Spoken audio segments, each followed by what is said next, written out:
All right, hi everyone. Welcome to Mindgasms. Gonna talk with I am Andrew, aka Damon Mindgasms, for the purposes of this chat. And I think you said you had your name there, Dusty, the one-eyed moon-faced centrist. And we Right. have Styles, aka Tubin the cable guy, aka Chris.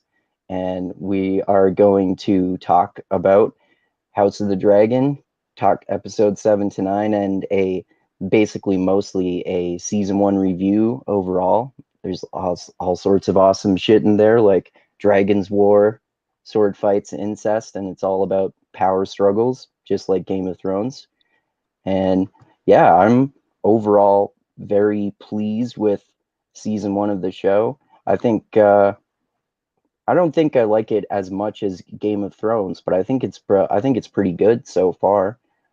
So let's start off with you, Chris. What are your general thoughts of the show overall?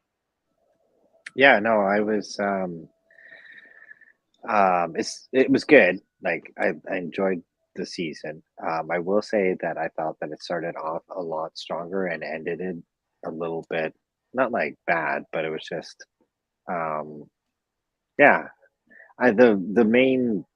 The elephant in the room for me is going to be the character and the cast switch midway through that kind of Right.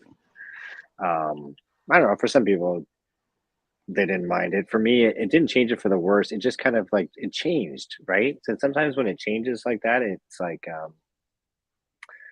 don't know, it changes the dynamic of it, and I don't know. You get used to those kind of characters that were being built on, and I know why they did it and where the show is kind of going because ultimately what they're trying to do is kind of set up the scene for all the kids and all their dragons to kind of push through seasons 2 and 3. So I kind of get why they did that. Um, yeah, I just thought it was kind of like it was a good season. It wasn't like an amazing season. It wasn't like a horrible season. It's kind of like I'd give it like a 70 or 80 or somewhere around there. You know what I mean? There's pluses and minuses and some goods and some downs. But overall, I was entertained. I thought that the character development, like I enjoyed all the characters. Well, not all of them, but a majority of them. I like how they kind of the family alliances and things were still kind of what's the word I'm looking for? It's not the same, but like they kind of kept the same The same tribal. dynamics. Not that, yeah, something like that. You know what I mean? And you could kind of like, I'm not one that read the books or anything like that, but I could, I if you were paid attention to even a few episodes of Game of Thrones, you could watch this series and get away with it. You know what I mean? You didn't have to be a diehard in order to, you know what I mean, get your way Yeah, through yeah, the whole entire season. So I like how they yeah. did that. Um, yeah. Anyway, I'll leave it at that, and we can, Okay. dive dive. Yeah, I mean, uh, I would say, and Dusty probably agrees with me about this, that you definitely don't have to have read the Fire and Blood book or the Song of Ice and Fire books for that matter to Yeah. appreciate the show at all. And the Fire and Blood book is basically a fake nonfiction history of the power struggles between the Targaryens, and the show basically focuses a few on these characters that are only a small part of the whole story of Fire and Blood, and kind of just extending that. And yeah, the cast switch with mid-season was interesting too. I know it was a problem for some people. Like, I saw that Joe Rogan bailed on the show because it was too jarring for him. And I know that some people complained about how some of the characters were totally different after the cast switch, and how uh, many of the actors changed, but not all of them did. But for me, I think that the actors changing and some of them being totally different people, or at least somewhat different people, are due to the time difference because it's a 10-year time jump also. And I see that as basically just character development. Like we see after the cast switch that Damon has kind of calmed down, and that Rhaenyra is more she's more steadfast and strong-willed. And yeah, I would say overall I would give it probably like a 7 or 8 out of 10, or a 70 or 80% out of 100 too. And yeah, I like they really focused on kind of the same the one of the major aspects of the Game of Thrones show too, which was basically like political machinations and people betraying each other for the power of the thrones of the seven kingdoms. And there wasn't like it isn't as much of a broad story with more places and characters as Game of Thrones. And but I am pleased also that particularly in the last few episodes or so there were more dragons and dragon fights and shit like that.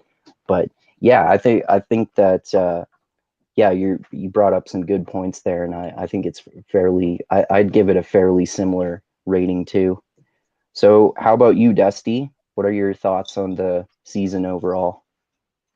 I think it's a decent show. So far for me, it's not outshining its original series, at least in the first few seasons.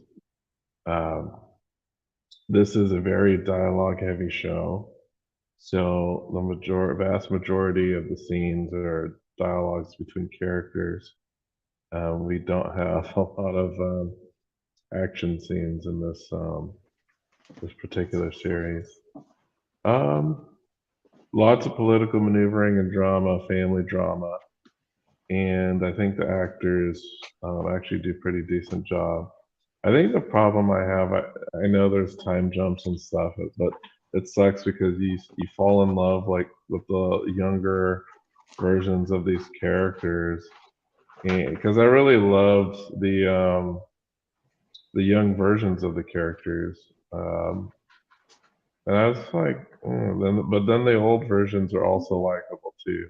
Like I kind of get Mhm. it because like if you took like the young Rhaenyra and you threw her into like this crazy um, love triangle where she's being accused of a whore and all these other things, it'd be kind of strange to have someone so young looking be the stand-in for that actress. So I get the whole, and then you have her, and she's supposed to have these older children. So these children are gonna look like almost her age, which kind of would look ridiculous too. I know Rogan made the suggestion they could have aged them up, but I don't know. I think they did okay. At least they made good choices with the actresses. 'Cause it seems like they only replaced a few characters, like not a whole bunch, so only a few. So the ones that got replaced were the ones that were younger actors in the first season. Hmm. So we Yeah, like have Viserys didn't get replaced, and mm-mm. Tristan Cole didn't get replaced, and Allison's father, whose name I didn't get, I'm forgetting, didn't get replaced, and I think maybe a few others like that bald beardy guy who's like the captain of the city guards or whatever they're called. Yeah, the only characters that got replaced were those who were like adolescent and younger in the first season. Hmm. Anybody above adolescent level made it through to the second season. Yeah. So even Well, though other like some of than them other like than Viserys, of didn't age at course. all. Viserys, Yeah. um, yeah, he didn't get changed. The king. Yeah, he dies at the Is, end. That's what I mean. oh yeah, yeah. I Well, don't yeah, he mean turns I into don't a mean the zombie actor change. first. Yeah, yeah. Yeah, Yeah, basically. he turned into a zombie and then he Yeah. died. Like a Basically. living He had zombie. like I think he had leprosy or something like that, right? Yeah, they don't actually go into detail about what the hell his disease is, Yeah, yeah. but yeah, I think that's probably what it is. Like he's kind of like rotting while alive, so that's the only thing I could think of that kind of does that to a person. Yeah. Yeah, that's what I was thinking. But yeah, if I were to give it a rating, I would say 7.5. I think it's pretty good. It's entertaining. I could tell, like the hardcore fans seem to love it a lot, and I find that like the casual fans that were kind of casual fans of the first Game of Thrones, I don't see them throwing in as hard as they were for this particular series. Yeah, that's Oh, so okay. true. I know so many diehards that will like defend every move. Like I remember when the cast change happened, and at first it left like a bad taste in my mouth. I was like, "Ew, like what the hell just happened there?" But my brother's a huge diehard, so I was talking about him the next day, and he's like, "No, no, no, that's like blah blah blah." And, you get that inner lawyer comes out and like immediately, But yeah, the diehards are quick to defend it. But the people that Oh, are just like casual, because I consider myself a casual viewer. Like I've watched the seasons, but I've read the books. But yeah, the casuals are Yeah, kind of like, yeah, it's good. So yeah, that's so yeah, true, I'm a Dusty. little bit. Yeah, I'm a little bit more than casual, but even then, I'm still a bit critical. But the one of the things that's really interesting about the books, if you know anything about the Fire and Blood book, is that this series is actually kind of a choose your own adventure version of the books hmm because in the books, each inflection point has multiple like speculations about what happened and what the true hmm history of what happened was. So Yeah. what happens in the book is that the writers for the show pick one of the things that happens upon the speculations, and then some of them they actually create new scenarios of what happened. I think one of the things that's new that the show did that's not in the books is that what's his name Lenore Leonor I don't in the remember. books. Yeah, he's Rhaenyra's like gay husband. Oh, right. Oh, Okay. So in the books, Oh, yeah, I they think that is his name, Leonard. I'm gonna look that up right now, but I think that is something similar to his name. well, they all have like I swear like they all have similar names. At least the Yeah. Valerians do. But there wasn't a proposal of him getting um like escaping to the free cities or anything like that. In the books, they had other alternate scenarios, and the one in the book that they thought was true was him being killed off Oh, okay. by, Well, it by. kind of makes sense that I mean, like given the amount of speculation in the book that they would fake his own death and then have him go somewhere else and basically be exiled. Also, an interesting inflection point as well is when And his Aemond's, name is Lenor, by the way. Yeah. yeah, when Aemond kills, what's his name? The young strong, I'll just call him that. The younger Yeah. strong. The book makes it like it was a deliberate act of revenge. And then in the show, it's like, oh, he like was trying to scare him, and he really fucked things up because he lost control of his dragon, and he didn't have control. And that's not how it was played out in the book. So Yeah, they're making the he show. just does he just kill him in the book without like going after him and then the dragon goes crazy and kills him without him actually directly wanting the dragon to kill him because he was just trying to scare him. Well, in the book, it's interesting because we have no eyewitnesses to any of these events. Right. So in the book, it's just like, oh, they found his like dead body. So they assume that Aemon's just kind of because we saw how he was hot and heavy outside of that confrontation with the young strong, because that definitely Yeah. happened. But That there was was some. That was after they both went to see the Baratheon Lord. It was one of the Baratheon yeah, the Lords. Baratheon. Was it the Baratheon Lord of Winterfell or just a Baratheon? No, it's just a Baratheon of Storm's End. Oh, right. Yeah, He's a Baratheon. I other. just don't know his name. Yeah, I don't remember either. But he is the But Lord of Storm's End. the same people who are controlling Winterfell and Game of Thrones are controlling it in House of the Dragon, I think, right? Well, in House of the Dragon, the Starks control Winterfell. Yeah. And So they're the Stark. Storm's End is the keep that the gay king kept in the original series. Do you remember the gay king? No. The gay king that was getting it on with one of the royal guards. Remember, Brienne of Tarth originally was a knight of that king, and then he was killed by magic.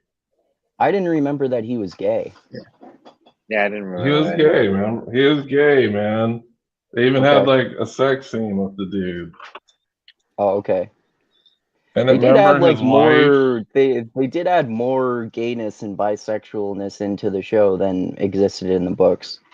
But I don't remember if he was that way in the books. Do you remember if he was that way in the books? I think they kind of implied it because his wife never consummated the marriage. Okay. I remember the wife is the chick that was from Mockingjay or whatever. Forget her name.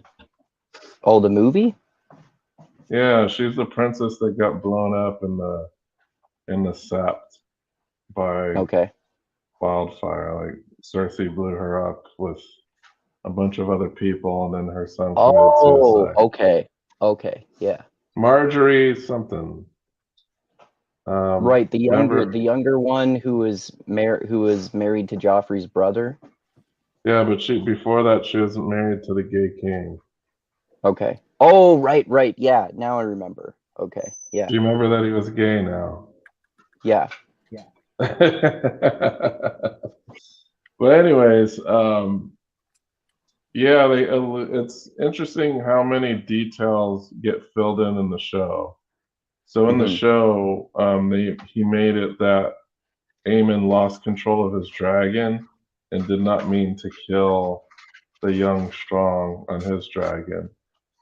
And you can see when he returns, he knew he fucked up royally.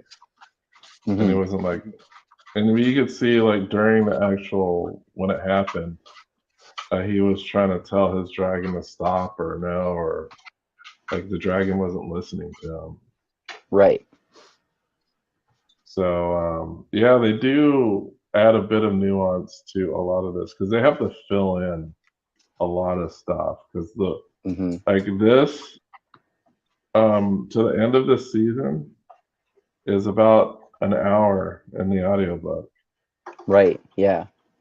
I mean, I would say I like, or at least don't have a problem with all, or at least most of the changes that they made, and I would say I am a hardcore fan because I love the show, and I've read the Song of Ice and Fire books at least 3 times, and I've read Fire and Bllod twice, and A Song of Ice and Fire and A Song of Ice and Fire is probably, well, for a long time it was my favorite fantasy series. I would say it's maybe my second favorite grimdark fantasy series now. I like Joe Abercrombie's First Law series that Dusty and I have talked about more, but I still like as a book series, and as a book series in particular so far, even though it's not finished, I'd give it 5 stars. But of course the last few episodes or so, at least in season 8 of the show, were kind of fumbled, which makes me give it a lower rating, as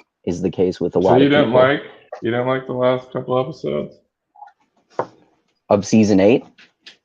Oh, I thought you were talking about House of the Dragon. No, I wasn't talking about House of the Dragon. I really like the last few episodes of House of the Dragon, especially the way like the way they ended it was really a huge setup for basically like all out civil war for between the different factions of the Targaryens, basically for the throne of the Seven Kingdoms. With that guy killing the or with Alicent's son killing the younger strong kid with his dragon, Rhaenyra finding out that happened. So now Daemon and Rhaenyra are like all out for blood. And of course, There's a I lot. forget her One name, thing but I that noticed too is there a lot of botched fucking pregnancies in the show. yeah, I know they really focus on that a lot. Like in the first episode, there's that botched medieval C-section, and then later on they show Rhaenyra having a miscarriage. I think the most disturbing parts of the show were both of those to me, and especially the second part where they show Rhaenyra's miscarried baby after it Well, they happens. I kind was of like, have whoa, to. what? Yeah, Oh shit. they had to because, like, um, in the book, the baby was like super deformed, and I think that has something to do with like incest or something. Oh, So, okay. Yeah, that's yeah. possible. Yeah, So those are like the hard things baby to was watch. supposed to be super deformed according to like the book, so that's why they showed the baby. Okay. Yeah, obviously you mentioned there a major focus of this first season is incest between Rhaenyra and Daemon. And I think they're actually my favorite characters in the show. Especially the kind of moral grayness of Daemon in particular, and them being in love even though they're related, and the like so many other aspects of their characters and their character development and whatnot. But I also like how they treat Alicent in a more nuanced way in this show Yeah, because it seems like everyone's trying to manipulate her, like especially her father, and it seems like she's doing what she is doing over motherly protection of her kids, even though all of her kids are assholes. mm-hmm. Um, but when it comes to things like assassination and murder and stuff, like she doesn't want to have anything to do with that. Right. Who is the kid that dies at the end of the season? That's one of It the was that's the young strong. I forget his first name, but it's Jace's younger brother. so that's the second guy that Rhaenyra had sex with and then had a child and then claimed it was a Targaryen, right?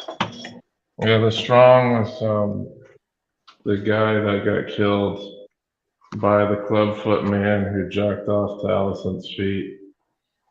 Right. Yeah. That guy was creepy. There's actually an interesting little bit of debate about that, because people have different opinions on it, and I'm of the opinion of in that one scene when he was touching himself to her feet, it seemed to me like they were making it appear to be the case that he was kind of doing that covertly, but a lot of people No, think yeah, that I she think was it was doing doing that it covertly. intentionally. You think that she was showing him her feet intentionally and letting him jack off to it? I don't think so. Okay. Because he was like jacking off covertly as well. Like he wasn't like whipping his thing out and just like Yeah, yanking yeah, on it. yeah. He was like trying to covertly like masturbate to her feet. I don't Yeah, even know. Like I don't believe he would know. She would know his sexual desires like that. Because he's yeah. not interested in that way at all. And it So I seemed like highly doubt it. yeah, and it seemed like she either it seemed to me like she didn't notice it, but at most she either was deliberately ignoring it, but it did seem to me like she didn't notice it. Well, what is your opinion about this most crucial part of the season, Chris? Like at the end, you mean? Sorry, I was trying to look up No, that name with the son. No, when Allison, when that guy who's like Clubfoot. Littlefinger They Light, just as call him some people Clubfoot were in the calling. book. What? They just call him Clubfoot in the Oh, book. okay. But When he's a strong also. oh, okay. When Allison came into a room and he was like jacking off to her feet. Do you remember that scene, and does it seem to you, Chris, that she was doing that intentionally, or that or that she just didn't notice and he was like doing it covertly? Yeah, I remember seeing the scene. I don't remember what her reaction though was. I mean, like, I think that she sees her son doing a whole bunch of sexually weird stuff, so I think she just would chalk it up to like, okay, that's just him, right? Okay. Like similar to like how we were talking about Kanye earlier and how him being crazy, Yeah. you know what I mean? Oh, okay, Yeah, that's just yeah. Kanye, right? So like if Kanye does something crazy, yeah. Right. The kid's name that dies though, is it Arax? Or no, that's the name of the dragon. Yeah, the dragon's name is Arax. I forgot the name of the kid. Vagar. It must be. Whoever Is owns Vagar? Arax. It must be Vagar. What I'm getting at, sorry, and the reason I wanted to find out his name is because for me, when I watched that, because I think like the season was good, but it starts off really strong and then it kind of like goes meh. And I didn't find his death really that kind of like the huge stunner. Like, remember when Okay. House of Dragon was really known, or not House of Dragon, sorry, Game of Thrones should be more clear. Game of Thrones was really hmm known for the cliffhangers, right? You'd always get Hmm. to like, episode 7 or 8 or 9 and somebody dies, or Red Wedding, or you know what I mean? And I Hmm. think that the show House of Dragons set up that son dying. But since there was kind of like that change of the cast, and since it was kind of like you didn't really get that character development, you know what I mean? Because it happened sort of midway, you know what I mean? That death didn't really. I know why, and I agree with you, Andrew, that it's going to cause like a civil war, right? In season 2 and 3, but it didn't really. It wasn't that for me. It wasn't that cliffhanger that I think they intended, the show writers intended it to be, and I think because of that reason of him, he didn't really develop as a character. He was a young boy. Yeah, it's tragic that he died, but you know what I mean. We didn't. It's not like he was a character for like 5 seasons and then boom, he's dead, and we're like, you know what I mean? It wasn't. Yeah, so I think that. Sorry, Okay. to round my point. What I'm getting at is the cliffhanger and the ending of season 1 wasn't as strong as it could have been. I don't think. Okay. Like if they And I think had that's one of the downfalls of changing cast characters. okay. So you think Yeah, like one if of the they things had here, I'll tell you this about characters and whatnot. This book this has zero character development. There's yeah, no the Fire character and Blood does. development at all. Yeah. So all the character development that you're seeing comes from the people that write the show. Yeah. Because there's no dialogue in the book. If there's dialogue, it would be like at certain like really important inflection points. But for the most part, there's no dialogue. Um, Hmm. Yeah, so and when you're reading the book, though, I'm sure it would be like, I don't know, different. Like I'm sure chapter 1 doesn't end where season 1 ends of the series. You know what I No, mean? well, no. there's no Yeah. chapter. So It's like completely so weird. it's Like this season, this show starts like halfway into the book. Hmm.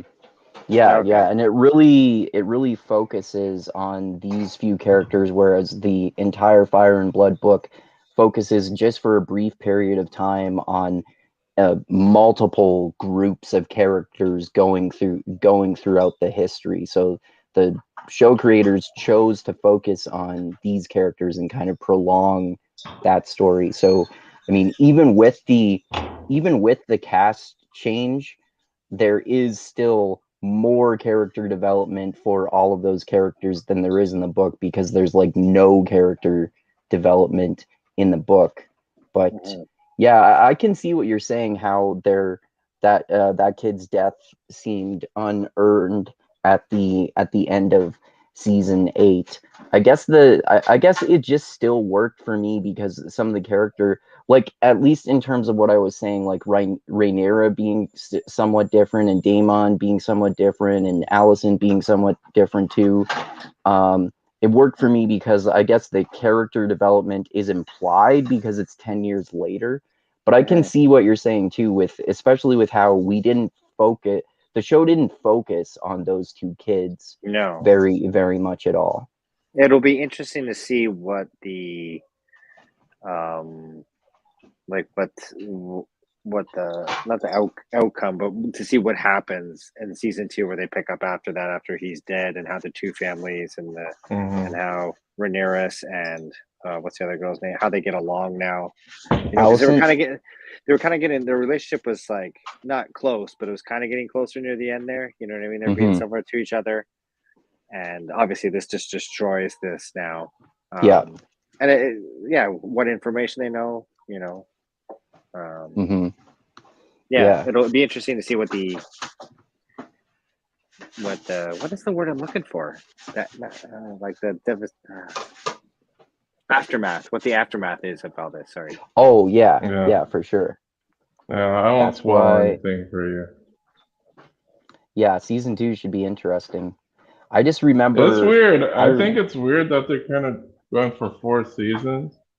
So, to be honest, season 2 can cover everything up until like the end of the Dance of Dragons. So I don't know what they're gonna do for like season 3 and 4, unless they're gonna try to really drag out the Dance of Dragons, which would be kind of strange to do. And I wonder if they're going to still stay with the same characters throughout the whole series, or maybe continue doing time jumps as they've done in season 1, to the point that eventually the original characters are so old that they die, like even if not all of them get murdered, just die of old age, and then they move on to other characters, and it ends up being kind of more of an anthology series. I wonder if that's one way that they could extend it to 4 or 5 seasons. I'm not sure though, because they could easily still focus on all of those characters, but it might be more difficult to extend the events that happen in the book, like the Dance of Dragons that you were talking about. Because the Dance of Dragons, like the end of the Dance of Dragons is like less than an hour more.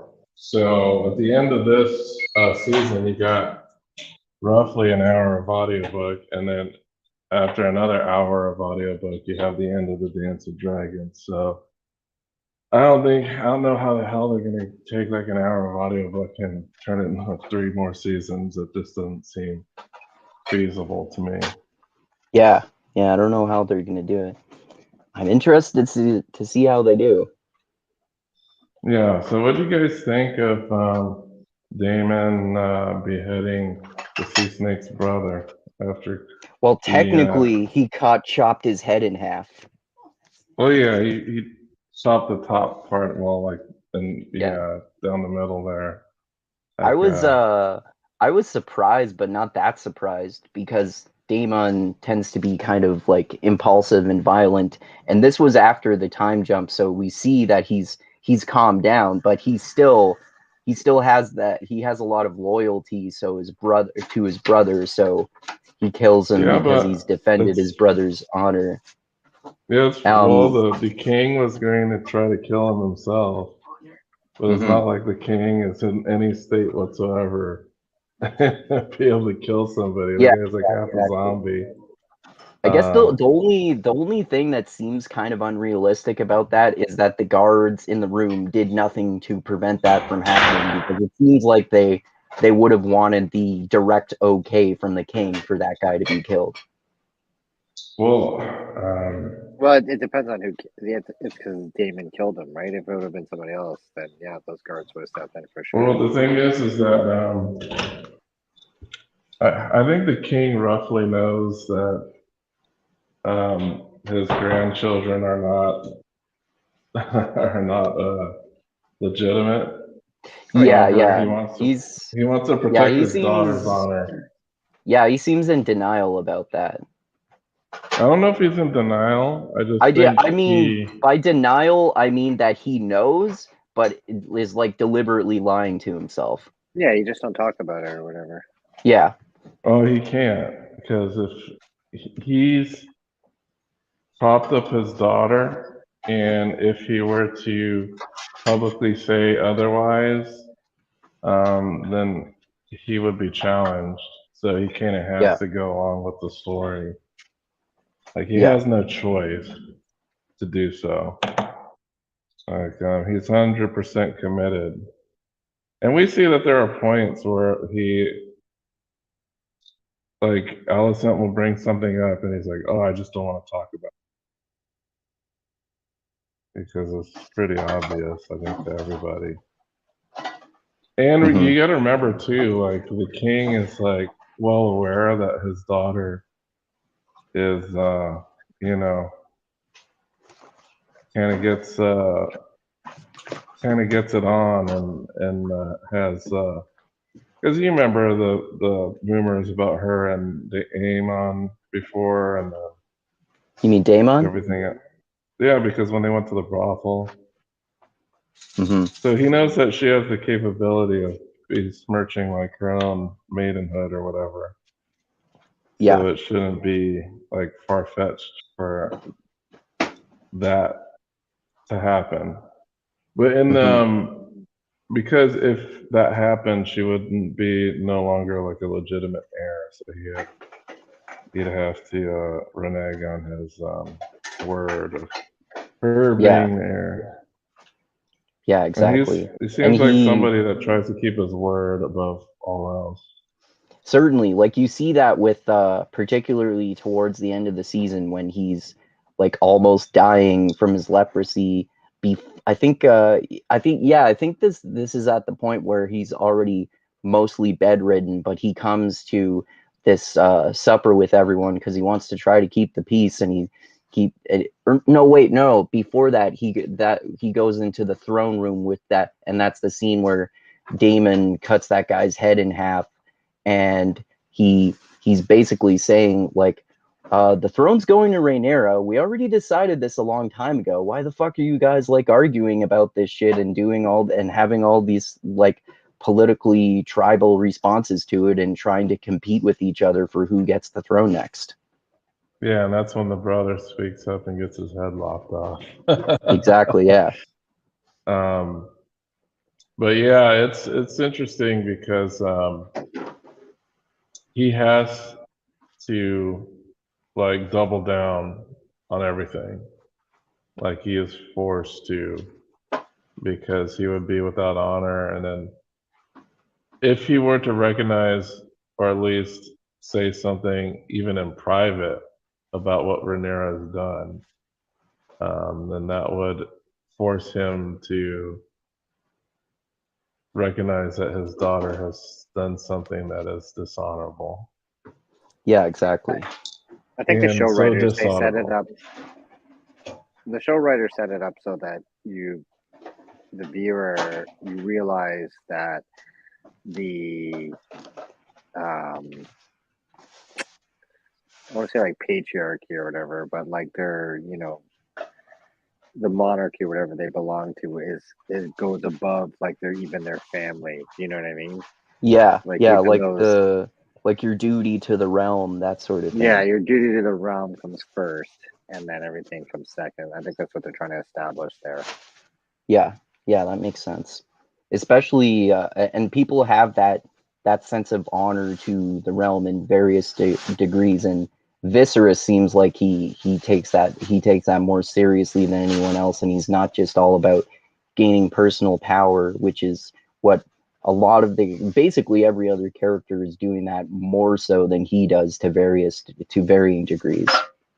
Yeah, and it's also like a human age old question, right? Like these things that we have in our society that we've held on to forever, right? Like thou shalt not kill or something like that, right? Which is kind of like standard morally, but you know, we still whatever, you can be atheist, you can be Christian, you can be religious, whatever, you still stand behind that somewhat, right? You don't know why, but there's there's a reason for that, and I think that the House of Dragon there, they don't know why they followed this kind of hierarchy and family status where one rules all and the next person in line, yada yada, but they still do it generation year after year after year, right? So yeah. Yeah, what's really interesting about the book is that the time period before what they're depicting now was a lot of the Valerians versus the church because they thought like the Valerian practice of incest was completely blasphemous. So they had like wars and You mean the skirmishes Targaryen? fought. Well, Valerians, people from Valeria. Right, including the Um, Targaryens. yeah, it'd be the Targaryens and the Valerians. Yeah. But they're from Valeria. So the Valerians actually hold the name of their homeland, and the Targaryens were like, um, they were not as big of a house as they are now in Right. where they are now. So they kind of rose up. But yeah, they were in a huge war with like the clergy and the church when they first arrived in Westeros. Because of their incest practices and it being what they would call anyone born of incest would be an abomination. Right. And then they had like these rules that abominations needed to be killed. So there's like a lot of religious wars going on before this era. So I don't know. I wonder why they started here because there's a lot of interesting things like when they first conquered Westeros. There, maybe it's the budget would be too big because there are a lot of like big battles and fight scenes early in the book because of Yeah. like all the different battles that they had to do to conquer the land. Now it's like peaceful, quote unquote. So when it's peaceful, there's like less combat staging they're gonna have to do at least because Hmm. all those wars and stuff are pretty expensive for them to film. So I Yeah. don't know if Yeah, that for was like a sure. deliberate decision to avoid that. But next That season could there's probably going to be. be more fighting and stuff. So Yeah, for they're sure. going to have And I to they're going to up wonder that if budget. I wonder if part of the reason they avoided that period of history is that the like in terms of the budget is that they they would have had to show those wars, which would have consumed a lot of the budget, like you said. And then in this season, they had not as much dragons as I would have hoped, but they certainly had more dragon stuff than like most of the seasons of Game of Thrones because we don't really see that much of them until the later seasons. Right. So yeah. So what do you guys think of like the because one of my favorite episodes is actually the episode before the last episode, which is when everyone's scrambling because the king has just died. Um, and I really love that scene where Rhaenyra's aunt just like busts out with the dragon, and she has like I this was just thinking of opportunity to that kill too. everybody. She Yeah. has this opportunity to kill everybody, but she doesn't. She just kind of like flees. Yeah, that was one of my favorite parts too. Because they Oh, and I love that part. that makes the following episode more interesting too, because they've set up this civil war and both sides were contesting for the loyalty of the Valyrians basically. And now we know that they're on the side of Rhaenyra and Daemon. Yeah, because in the next episode, like everything coalesces because we knew that like Driftmark wasn't really into it. Like they're like gonna sit out. But then the sea snake says, "Oh no, yeah, we're gonna support you guys." I was surprised. So it looks like they're gaining like a lot of different support from different places, and we had that confrontation again because there was that confrontation between a Hightower and Daemon when he stole the dragon egg. And then we have that same confrontation again, but it's with both Rhaenyra and Daemon on one side with the and their dragons, and they have their dragons on the other side, and it doesn't come to anything, but it's almost like a repeat of what happened earlier in the season. Yeah, that's a good point. Have you guys ever seen the movie Notting Hill with Hightower in it? Like, he's such a goofy character in that. And Oh, the then actor. No, I haven't yeah, seen that movie. I know of it, of course, but Which oh, movie? yeah, that Notting Hill with Julia Roberts and Hugh Grant or Hugh whatever. Grant. Yeah. I think it is. Hightower, the guy that plays Hightower's in it. Yeah, he is, and he's like a Jim Carrey-esque type character, but like that's what he was known Really? for forever. Yeah, like that's how he became like a famous actor. Do you know what I mean? And Oh. now he's playing like such a serious role in this. You know what I mean? I don't know. It's weird. It's not weird, but it's Oh just yeah, like he played a comedic role in that movie The Replacements that I saw, which was a football movie with Keanu Reeves. yes, I that's remember right. my brother really liked that movie when we were kids. And Yeah, he was the he alcoholic played a kicker or really whatever. yeah, he played the alcoholic like replacement kicker for the Kicker. football team. Yeah. Yeah, that's right. Yeah, that's another one. But it's funny how he's known for these goof. It's like Jim Carrey playing a serious, role in a Game of Thrones. You know what I mean? It's like not really his realm or whatever. But yeah, anyway.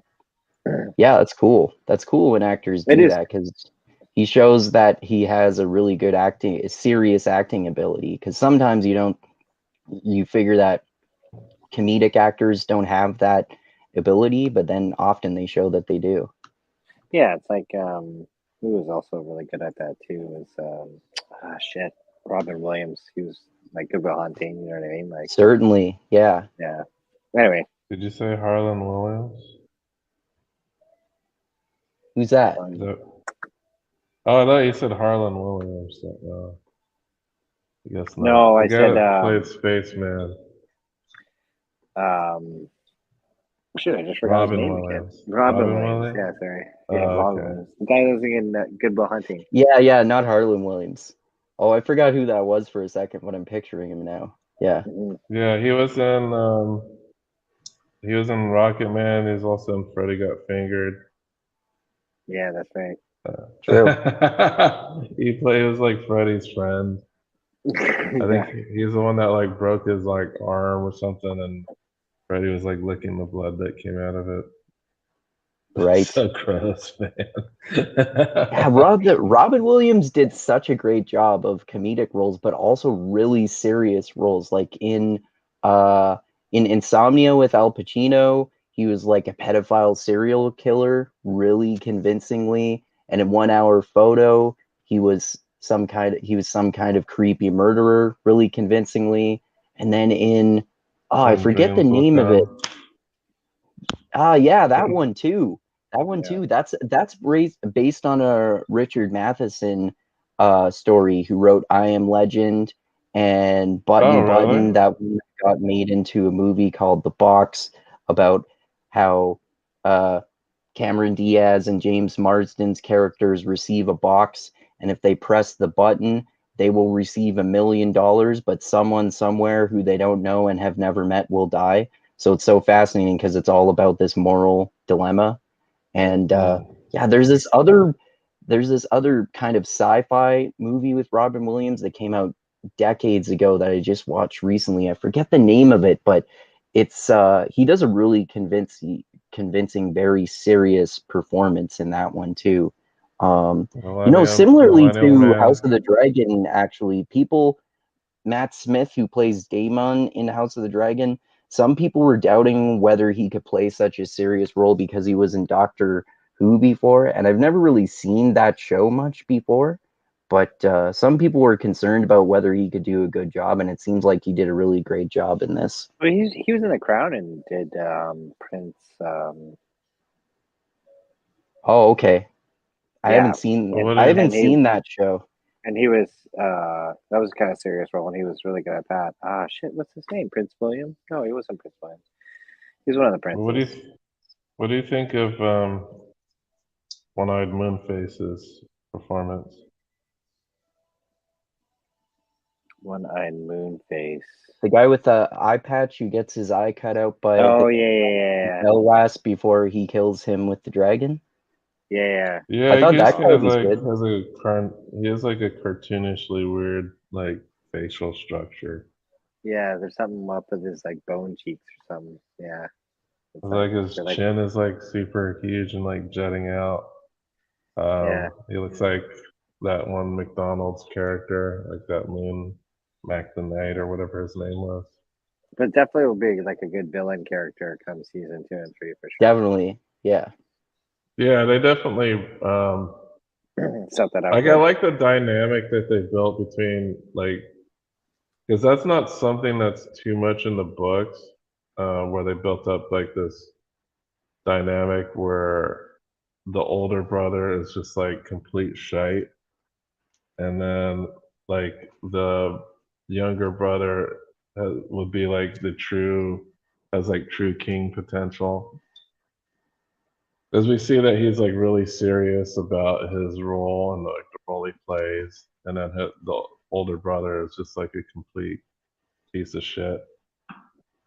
Yeah, he just doesn't care about the possibility of ruling and just wants to get laid and party, basically. And then rape and whatever he's just like such a Yeah, depraved individual. yeah, It's like he raped that one woman, and then his mother, Allison, gave her the moon tea the next day, which is basically like the morning after pill tea. yeah. So they're really building him up as like a piece of shit that we think I guess he's gonna become.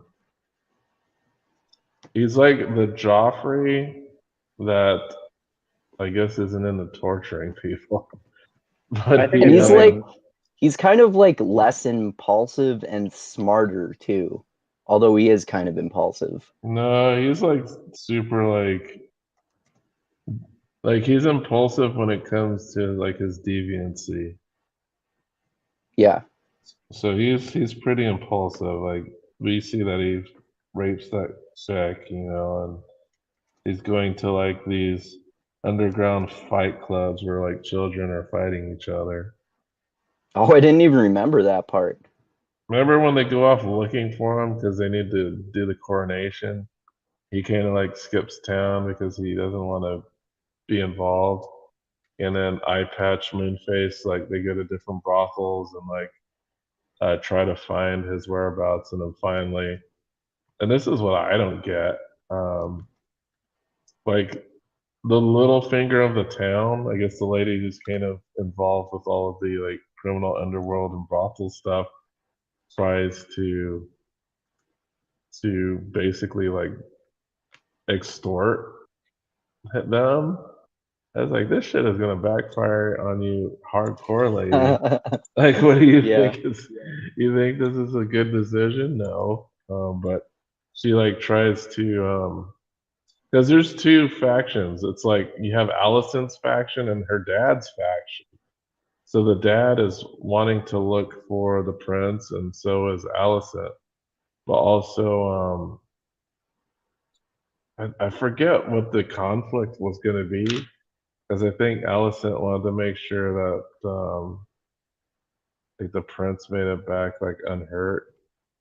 Because I remember there was Right. like a conflict war between the two, where the dad had like a more ruthless disposition and wanted to make sure like all rivals to the throne are killed.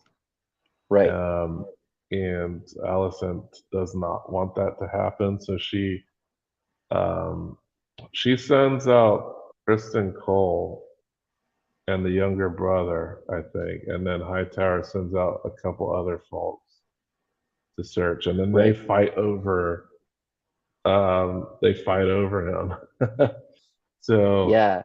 Yeah, that was at the point where uh Alicent I think that was at the point when Alicent had gotten a little more mature, but and she was kind of more leaning towards not necessarily Rhaenyra's side, but being more sympathetic toward Rhaenyra before she kind of went the other direction and went closer and closer to being as brutal as her father, but not as brutal. Yeah, because they had like a bunch of different loyalists captured, and the father went ahead and had them all killed, um, including Rhaenyra's aunt. Mm-hmm. And yeah, Allison was like, "Hell no, we're not gonna be ruthless like in this man."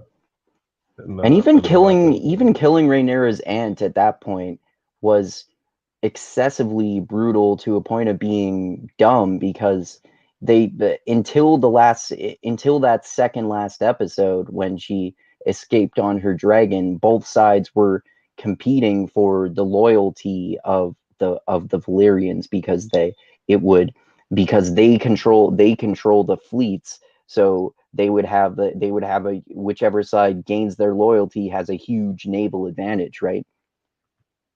Right, and they lost that advantage by Yeah. imprisoning Rhaenyra. Because at this point, I think her husband, I wasn't certain that he had survived. Right. So they were trying to bargain with her, say, "Hey, if you stand with us, um, we'll allow you to like do your own thing in Driftmark or whatever." Mm-hmm. But she was kind of like standing her ground and being like, "I don't want to be a part of any of this bullshit." Right. Yeah, exactly. And she got out of Dodge in a very spectacular way. Yeah, in a really awesome, epic way.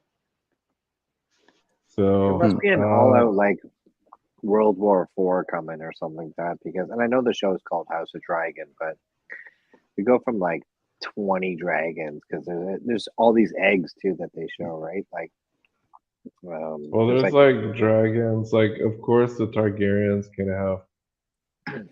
Because we see that Alicent, I guess they have to, and her greens, um, they have the biggest dragon, but we see that he's not easily controlled. And a couple of her sons are dragon riders. But yeah, the thing about Rhaenyra's side, Rhaenyra's side Rhaenyra's has side more has dragons. than all the Dragonstone. Yeah, Well, yeah, they Dragonstone have too. Dragonstone. And Dragonstone is where they're bred, and they have more access to dragons and eggs. Mm-hmm. So the only problem is that a lot of the dragons on Rhaenyra's side are young, just like the Yeah. one that gets killed.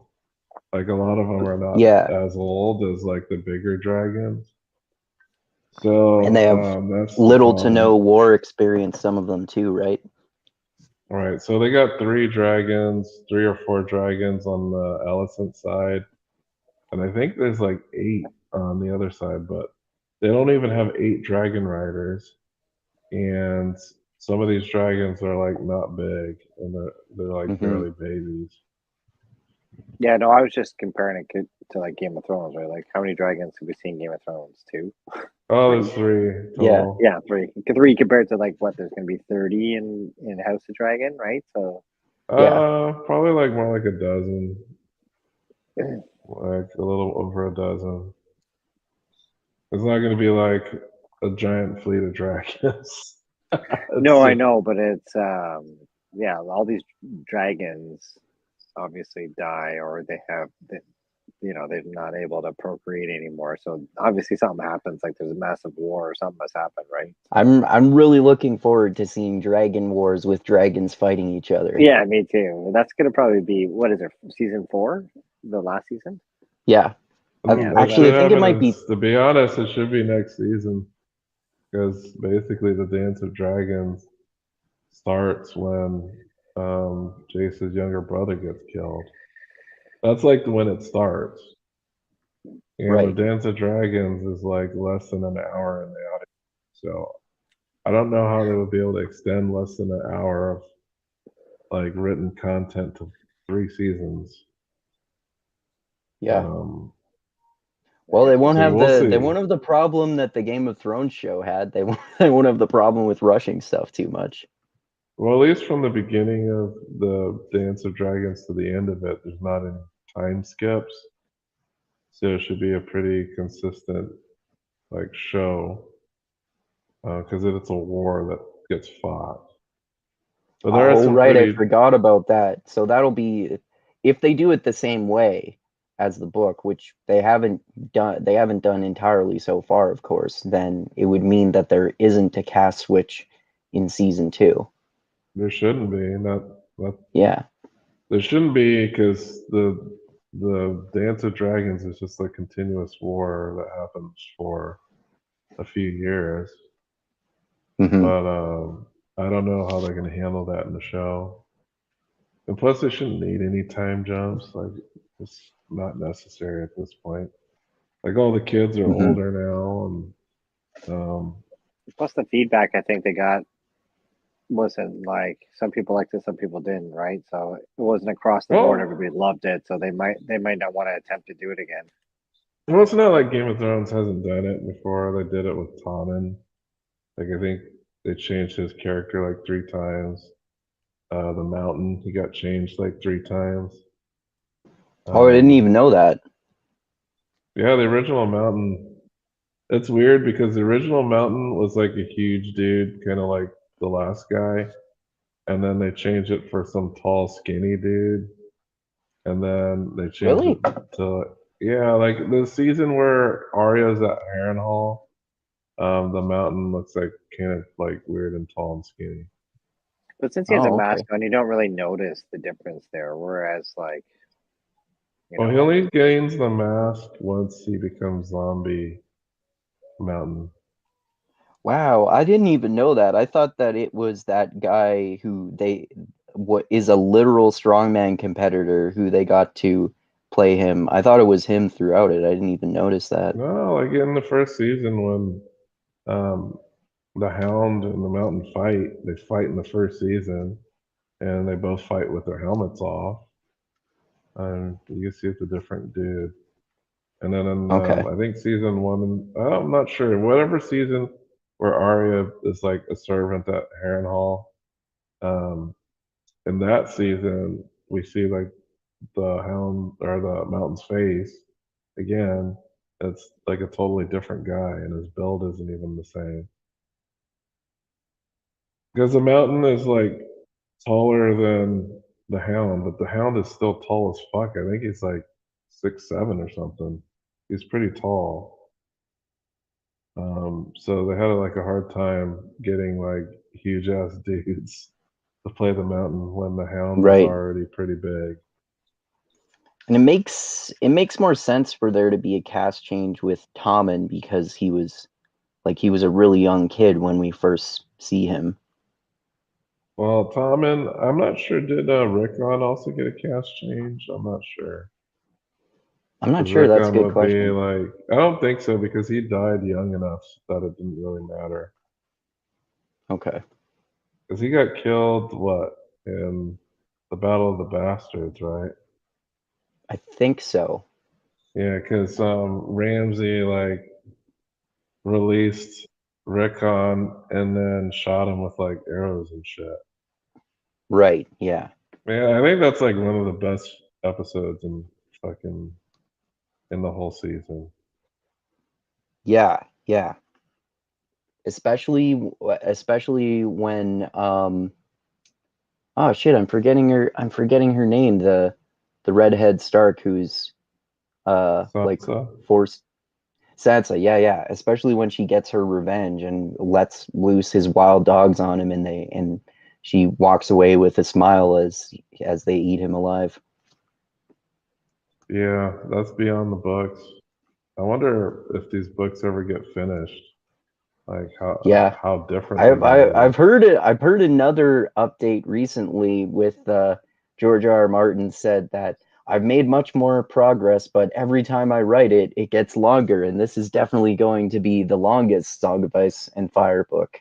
So I think that he will at least finish this book before he dies, but I'm hoping that he will finish the entire series.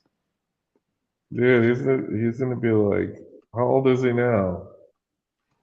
That's a good question. I'm he must be at least in his 70s. I'm gonna look that up. Yeah, so and then we have to account for like cognitive decline.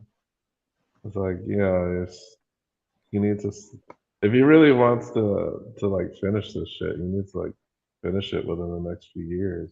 He If he needs some wants to sort run of. for Go ahead, Chris.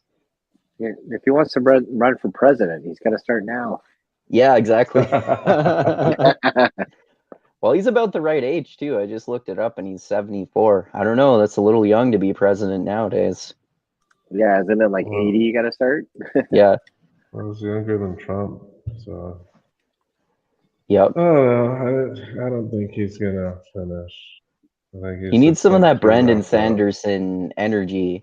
I know Oh yeah, you know man. this too, Dusty, that Brandon Sanderson has been asked before if, since he finished the Wheel of Time series, if he would finish the Song of Ice and Fire series, but Well, he's not a fan of absolutely not. Grimdark, and he doesn't like Song of Ice and Fire, even though he acknowledges that it's well written, so he wouldn't do that. So he needs to Brandon Sanderson needs to somehow give his prolific writing status and lightning speed writing ability to George R.R. Martin. Yeah, it's just Brandon Sanderson just has a lot of discipline. Yeah. And from what I've heard, Sanderson's a outliner, so he outlines like every single little detail. And I That believe makes sense, that's not. especially because he wants to make things work with his broader Cosmere, right? Yeah, and then I don't think George R.R. Martin writes in that way. I think he's kind of like he writes in the moment with like a very, very light outline. Hmm. But we'll see. And I think like Robert Jordan was also very similar in that way. He was not like a crazy outliner. What I do remember Yeah. is though that Jordan had the complete ending already planned out. Yeah. I know that he originally was only going to do a trilogy for Wheel of Time, right? And then he eventually extended it out to 10 books. But then when he died before they were completed, I think Brandon Sanderson talked about how there were so much notes about what else is going to happen and how the series is going to end that instead of making it one book, he finished the last 3 books. Yeah, the last book got turned into 3 books by Brandon Sanderson because the book would have just been way too huge. Hmm. Well, as far as like putting it on a store shelf, imagine taking the last 3 volumes of The Wheel of Time and turning that into a single book. I know that works for The Lord of the Rings, and that's That would be basically like, because those books aren't that crazy yeah, long. yeah. Each of those, like the entire Lord of the Rings trilogy, is only 1,000 pages or so, and some fantasy books nowadays are longer than that. A lot of the books in the Song of Ice and Fire series are longer than that, and a lot of the I think all well, of I'm not the sure about a lot of the Wheel of Time, but at least all of many the of the Wheel of. Storm Light books are bigger than a Yeah, thousand the pages. Stormlight books are super fucking long too. Like if you turned the last 3 Wheel of Time books into one book, I bet it would be close to 3,000 pages. Not quite, but over 2,000 for sure. That'd be like the fucking longest novel in history. It sucks, man. I'm like, I would have more praise for the Game of Thrones as like a book series, but it's very frustrating that how many fucking years has it been?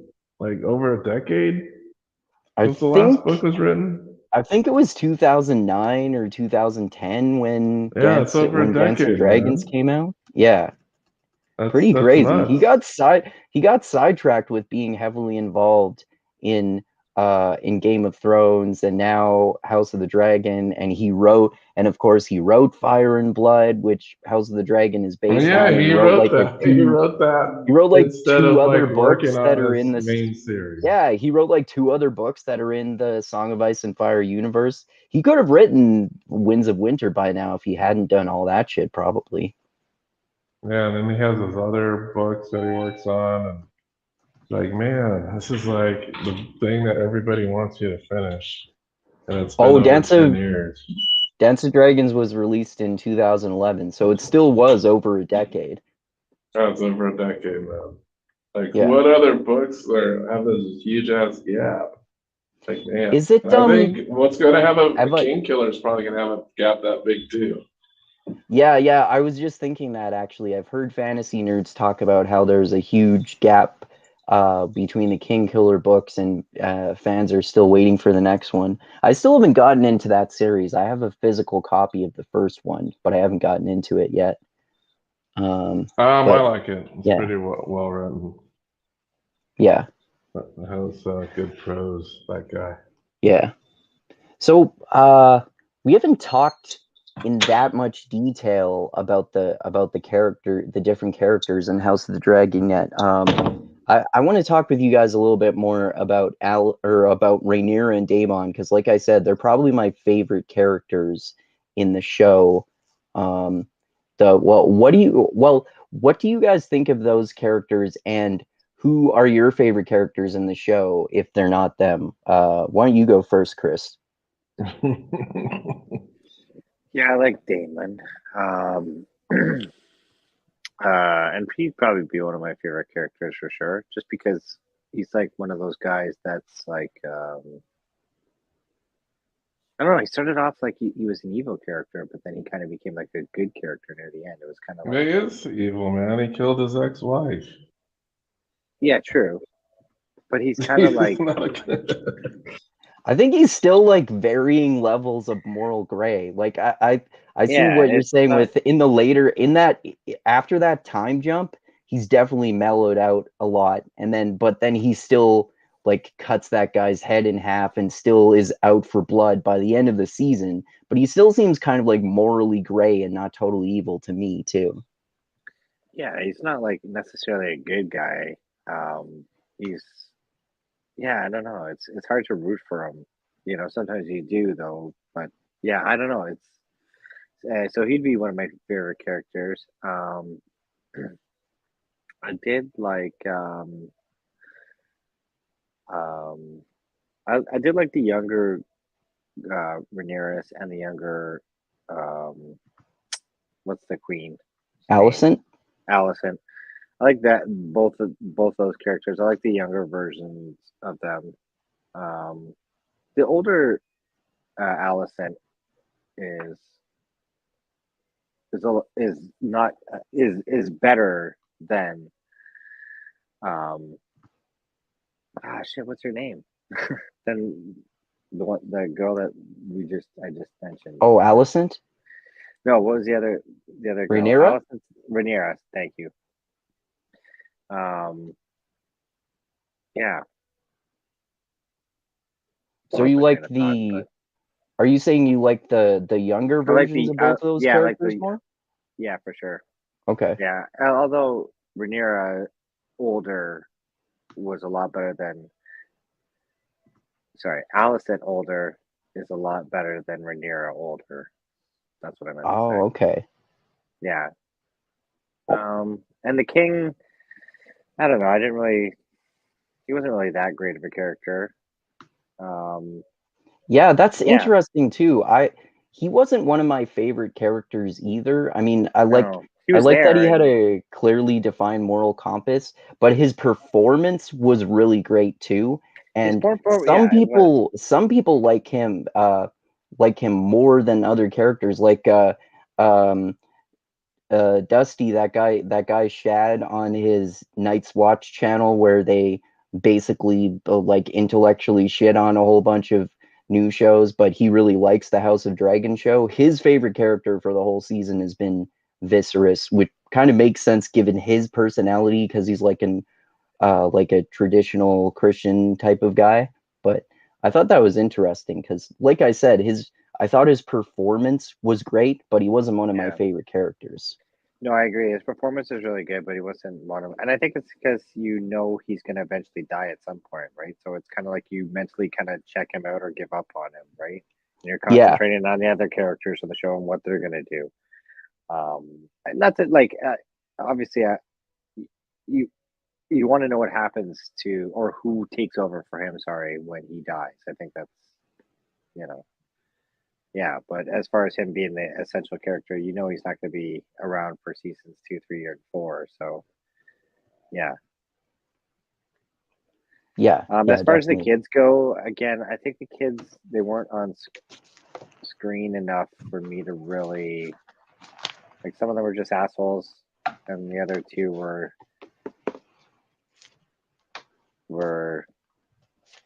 I don't know. I haven't really gauged an opinion on them yet because they haven't really been, you know what I mean, fully a part of the show. They did a character switch halfway through, and they've only been in like 4 or 5 episodes. So Yeah. yeah, I did like the guy that was set up to be like the new Jon Snow early on. What's his name? He ended up being the knight. That was Kristen Cole, or Tristan yeah, Cole? Kristen Cole. That guy, yeah. oh, he's like an Then, asshole now. yeah, he's an asshole now. Now But he is. I know exactly. But early on in the show, I thought, oh, this guy could potentially, because he was set up to be like the Jon Snow ish esque character, right? And then yeah, he became an asshole. So I did like him, but not so much anymore. It was it's a weird dynamic. Yeah, I'll leave it at that. Yeah. After the time jump, he called Rhaenyra a cunt. That was funny. That's actually that reminds me of one of the very few problems I have with the show, and it seems like maybe they did this unintentionally when that last episode before the time jump, when Christian Cole, he murdered that Lannister in front of everyone in the king's court, and then he was about to kill himself, and Alicent stopped him. So we see after the time jump that he switched loyalties to Alicent, but it seems like he's suffered no consequences whatsoever for straight up murdering a royal noble person in front of everyone. Yeah, because the queen would like sacrifice his life. No, he wouldn't get any consequences because he's the queen's guardian. Yeah. So he could have Okay. just. He basically had the right to murder him as soon as he got extorted. As soon as he got Okay. extorted, yeah, because he's like trying to extort him. Remember? So, Okay. I didn't. yeah, I didn't realize that. Okay. yeah, he was trying to extort Kristen Cole and say, "Hey, I know your secret about your queen and you. I want to keep your secret. You keep my secret. Like, fuck you. I'm gonna kill you now." Yeah, that seemed like just like a straight up trade for me. It was like, yeah, I'll give you your job pretty much, or And yeah, I'll he give had you your probably life. an ulterior motive as well, because he was in love with Rhaenyra. That's right. What better way to get back at her by killing her new husband's lover, you know? Yeah, definitely. But yeah, So, who were your favorite characters, Dusty? favorite. Um, I had favorites before the time skip. I think now they're just mostly all power hungry assholes now. But Yeah. before the time skip, I really, really liked Rhaenyra. Because she at least like had some honor and stuff like that. And then time skip, she's like doing dishonor to her position by she's the reason why everything is fucked up. It's her fault. Like Oh, she that's is the interesting. reason.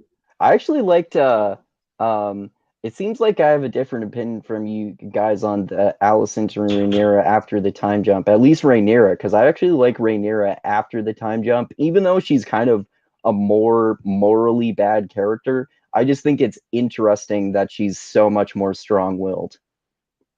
Well, I'm just saying, like the whole succession problem was heightened because of her infidelities.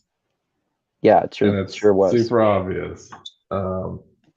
And she's causing like she's causing problems for everybody. The king, like, she doesn't understand how important it was for her to, like, at least have a child that looked like it came from Leonore.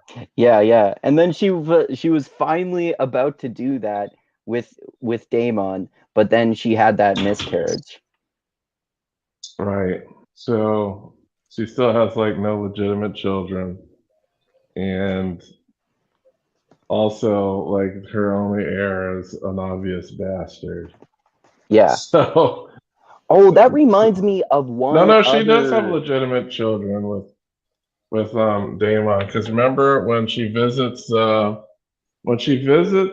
dying king, she presents him with two children Yeah, that's right. Right. that were from two blonde-headed children. Oh, So right. Yeah, I forgot about that. Yeah, that's so true. she has a lot of fucking kids, man.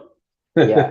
That was going One to be her other third child. minor thing, a minor thing that bothered me is that before the time jump with younger Rhaenyra, when she had that like borderline incestuous moment with Daemon, and her father thought that she did fuck him, so he had someone give her the moon tea. It seemed like it was really frowned upon for there to be this type of incest, even though it's mostly standard practice with the Targaryens. But then after the time jump, when they're both fully grown adults and they're married to each other and then they come back to the kingdom, it's like no one bats an eye that they're in an incestuous marriage. Yeah, because she's older now. Isn't that the? Also, they had the problem with like if you're implying that they had a problem with the pedophilia aspect, it doesn't seem like anyone has a problem with that in this universe, because earlier on Viserys was going to be betrothed to that 12-year-old, remember? Yeah, I guess it would be the same as if a 18-year-old gets together with like a 12-year-old, that would be Well, I'll like tell you what weird. the problem But was. if like a Exactly. 22-year-old got together with a 33-year-old, it wouldn't be that crazy. Do you know what I mean? Yeah. The reason the king had a problem was not because of incest. The reason the king had a problem, because if you remember at that time, he was trying to marry off the daughter for political reasons. Yeah, that's right. Yeah, that's And true. if they found out that she had screwed somebody, because she was supposed to be a maiden, like Right. Yeah, then she wouldn't be a virgin anymore. yeah, and because they're like archaic and shit like that, Right. her value as being someone to be married off would be greatly reduced. Right. So her political value would be like completely damaged. And it was Oh, anyway, okay. even though like she didn't actually go through with it. Okay. Oh, that makes more sense then, that they wouldn't have a problem if the major reason was because they didn't want people to know that she had lost her virginity. No, they didn't care because when she married Damon, there was no objection to it. Yeah. And the king was still alive then. So it wasn't like, oh, I object to your marriage. Right. Because that's what Targaryens do anyway. They marry each other. Right. Because if you remember, which this is even worse, the new king, the one that's crowned, is married to his sister. True. So that crazy girl is his sister, and that's who he's married to. Wait, who are we talking about? Okay, so it's one of Alicent's kids is a daughter. She has a daughter. And during one of the episodes, they make fun of her because she seems like unhinged and slightly crazy. Okay. That's who that's who he marries when he becomes king. So she's the queen. Okay. And that's his sister. Oh, okay. I didn't remember that. Yeah. So that is like even worse than uncle niece like marriage is brother and sister, in my opinion. Okay. Yeah, that makes sense. That's more incest, even more incestuous, because it's more of a direct relation. Yeah. So I think I interrupted you before you got into who your favorite character or characters are. Oh, yeah. Well, my favorite pre-time skip was Rhaenyra. I really liked how she was basically kind of like an Arya Stark, very tomboyish and a strong character with her own opinions. And then I don't know, I kind of fell out with her once she was doing like obviously bad shit that was not good for the kingdom. But I then, because they're being screwed over so hard at the end of the season, I'm like back in her camp, even though like a lot of the mess that's happened is because of her doing in the first place. But I kind of get it. Like, does she really want to be queen?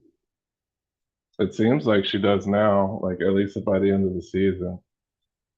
And I know that by the mid-season, she kind of accepted her role. But then Yeah, again, there's like the issue with her gay husband and her not being able to have kids with him. right. That's kind of her fault for not taking the moon tea after she was humping that other dude like she should Yeah, have. yeah, yeah. She should have.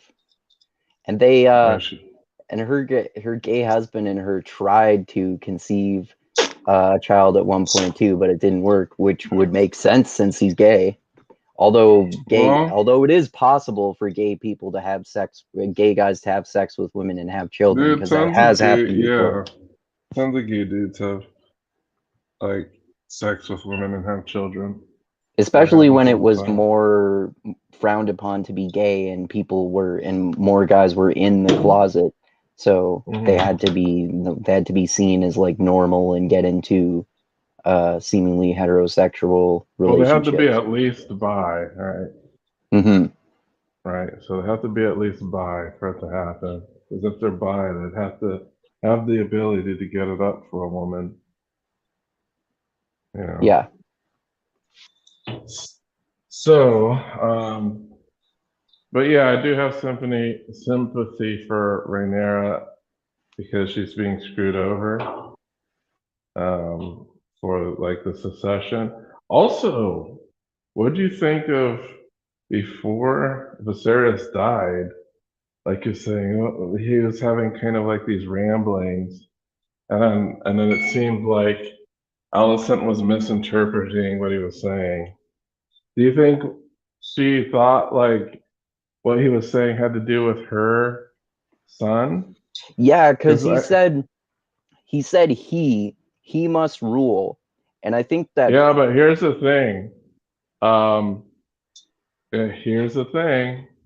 I believe one of Rhaenyra's sons is also named Aegon. Yeah, I think that's it seems to me like that's what they were trying to set up, that she was misinterpreting what he was saying, because it seemed like the show creators were trying to make it appear to be the case that he was talking about Rhaenyra's child, but she misinterpreted it as him wanting her child to rule, even though previously he had said in public that Rhaenyra's child will rule. Hmm. Yeah, so I kind of get that she could misinterpret that, and she was trying to basically honor the wishes of a dying man. And it doesn't seem like through her behavior that she's trying to be disingenuous about it. But the problem is, it was like a confession in private that nobody else saw. So of course, nobody's going to believe it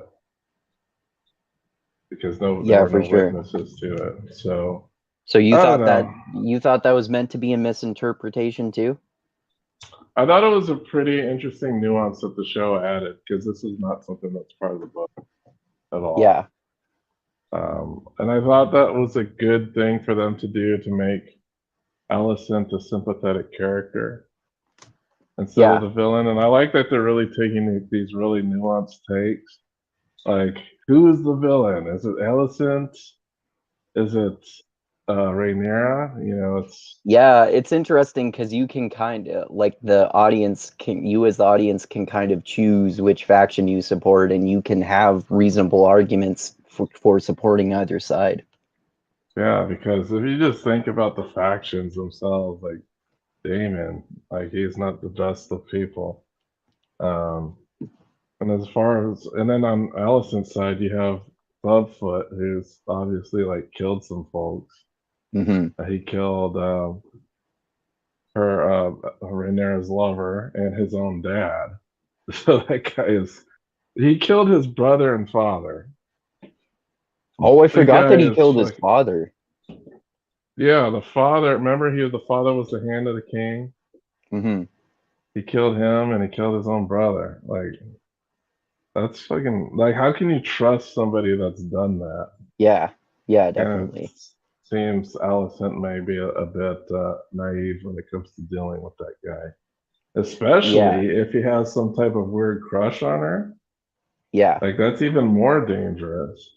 So he's possibly can be a really dangerous person to have around for Alicent. certainly. He could like sexually blackmail her or easily blackmail her in any number of other ways. Yeah, so I don't know. She's in a tight spot when it comes to that because that guy's like really dangerous. Yeah, He's like offered to kill people for her and stuff like that. He's all obviously has like a bit of a fanaticism for her. definitely, So I don't know, it's weird, crazy. definitely. So what did you think about Viserys?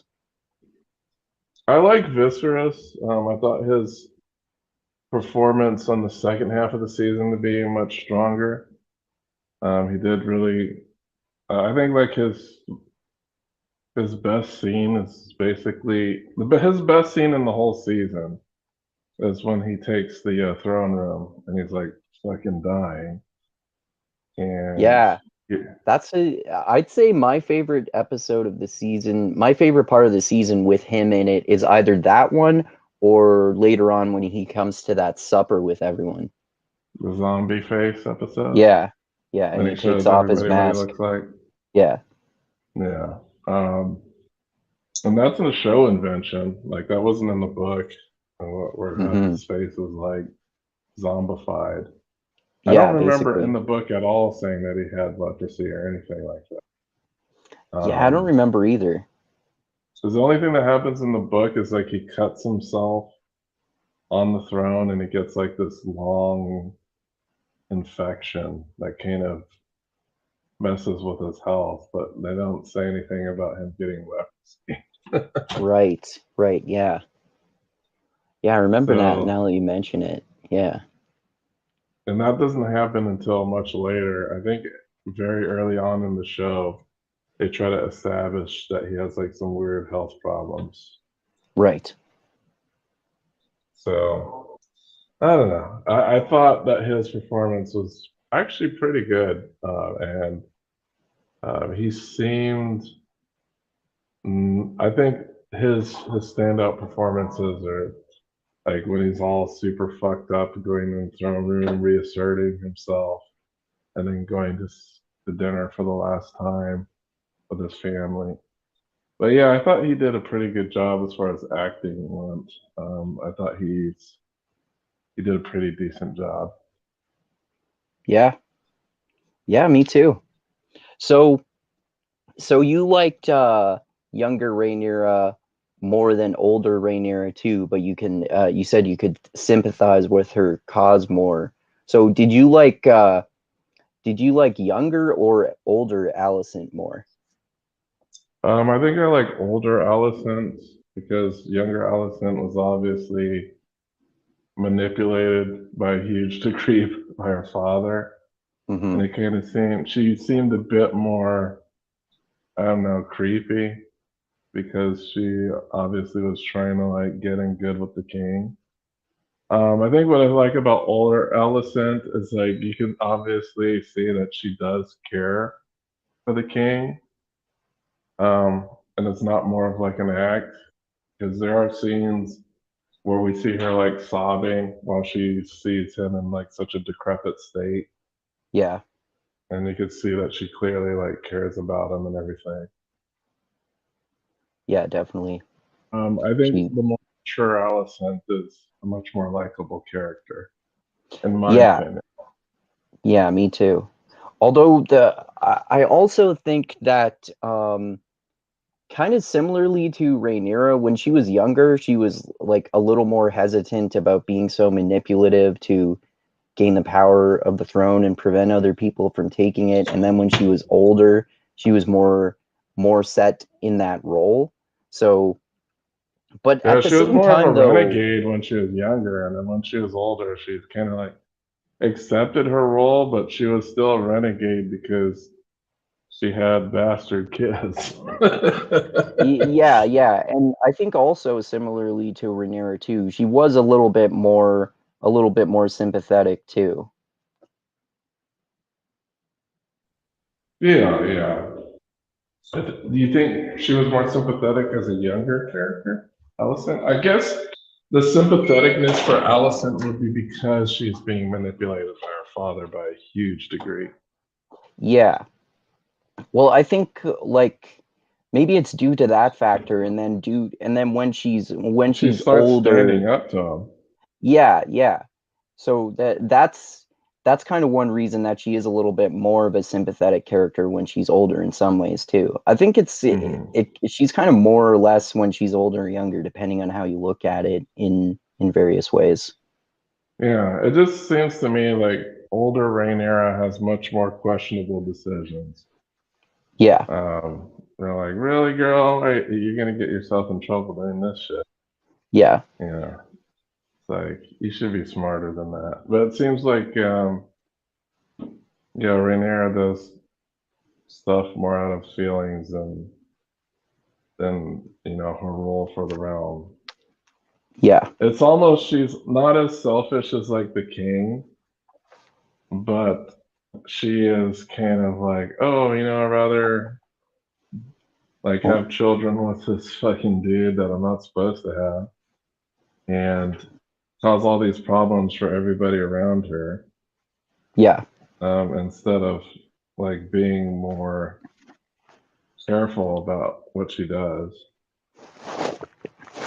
yeah, And yeah. I because can she see wasn't that. careful, like she's burned a lot of bridges, like the Kristen Cole bridge she burnt because she thought it was a good idea to fuck him because she Hmm. got blue balls, and that Yeah, kind of backfired like horrendously on her.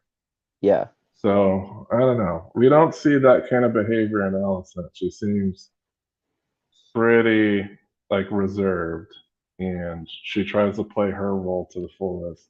And we got but they're both. Renegade Renera. She's still equally manipulative. Yeah, yeah, like yeah, I would say that. That's true. But she has like fucking children that are a nightmare to deal with. Yeah, that's for sure. Yeah, Like Allison's oldest son is just she basically kind of disowns him at the end of the episode where she finds out that he raped a girl. yeah, Um, so yeah, she's like the mother of a monster. This certainly. rapey philanderer that doesn't give a shit about his role, Yeah, and doesn't want anything to do with it. And I can understand him not wanting to have anything to do with that yeah, I can too. And yeah, because if you he wasn't supposed compare, to have anything to do with it. yeah, and if you compare him to Joffrey, like you were talking about before, then Alicent is certainly a much morally better character um, than wow, why am I forgetting her fucking name right now? Uh, Lannister Queen. Cersei. Cersei, yes, yes, of course, Cersei. She's Alicent is a way more morally good character than Cersei is for sure. Yeah, Cersei is just concerned about power. Like, if Yeah, she could be the one to rule the kingdom, she would. I certainly. don't see Alicent as one that wants to play that role. She is more about making sure, um, like she doesn't want to do things the wrong way. That's what they kind of set up in the last few episodes, Hmm. like in an honorable way, as opposed to like murder, assassination, and backstabbing that Yeah, Jack exactly. kind of wants to do. So they are setting her up as an honorable character. Yeah, Um, but we'll have to see. I think that's why I'm torn on the two, because we have one character that's like honorable, tries to do the right thing, believes she's doing the right thing, and then we have another character who's supposed to inherit this throne, but she's made some poor decisions along the way, which caused like some chaos certainly. within the realm. So it's hard. Like they're both should be equally likable characters, but some of the decisions that one has made, I think, kind of devalues that character a little bit. Yeah, I think so. By the way, Chris just said a few minutes ago in the private chat he had to bail because his kids got out of bed. Okay, I saw that. Yeah, he Yeah. had to take off.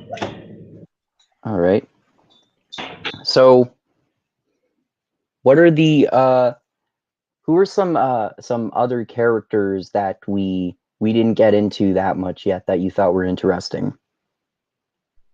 The gay husband, Who? Sir Leonor, the gay husband. Oh yeah, for sure. Yeah, he's a really interesting character, especially because after that time jump when they're still married, you can see that they still have a good relationship, even though he's secretly gay and he's totally supporting her in spite of him having a secret gay relationship. They work together. Like you see that moment when he accompanies her to see Alicent right after Rhaenyra has given birth, and then like we were talking about before, I think that's a really interesting twist on his character that they do at the end, where they fake his death so he can go off into exile and be gay without having to be secretive about it, presumably.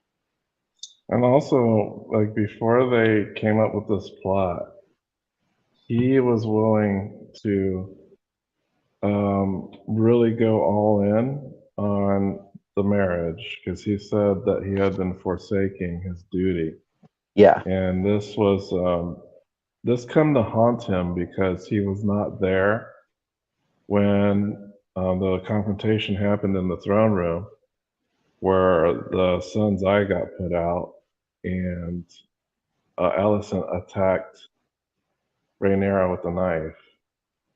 yeah, And everyone was asking, well, where's Leonor? Like, where is he? You know, to defend what his, because he seemed like he genuinely loved the kids, but like, I don't know. I guess they convinced him that it would be better for. I'm pretty sure he knew what Rhaenyra was planning as far as like marrying Damon and everything. right. So I'm pretty sure that he knew that it was required for him to fake his death for that very reason. And he agreed with it, which is interesting because he knows we know what happened with his parents. The parents think he was killed. Yeah. So it's interesting how they resolved that particular thread. So, and I kind of like this character. He's like interesting, but yeah, they kind of I think he's gone for good. I believe he's coming back.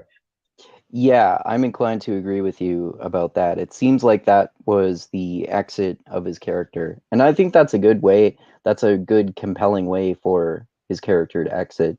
Although it would be interesting too if he came back at some point for some reason and there's some sort of tension. But it wouldn't make sense really for there to be any tension between him and Daemon because he's gay anyway, so he wouldn't be jealous. Yeah, I can't think of any way or reason why they would bring him back, and especially since that hasn't happened in the book. So I think they're good with him now. I think that was his final arc. Yeah, Yeah, I think so too. he's gone for good. But he became a more likable character after the time skip. Because before the time Yeah, skip, he was kind of like an emo-ish, like aloof guy that wasn't really that likable.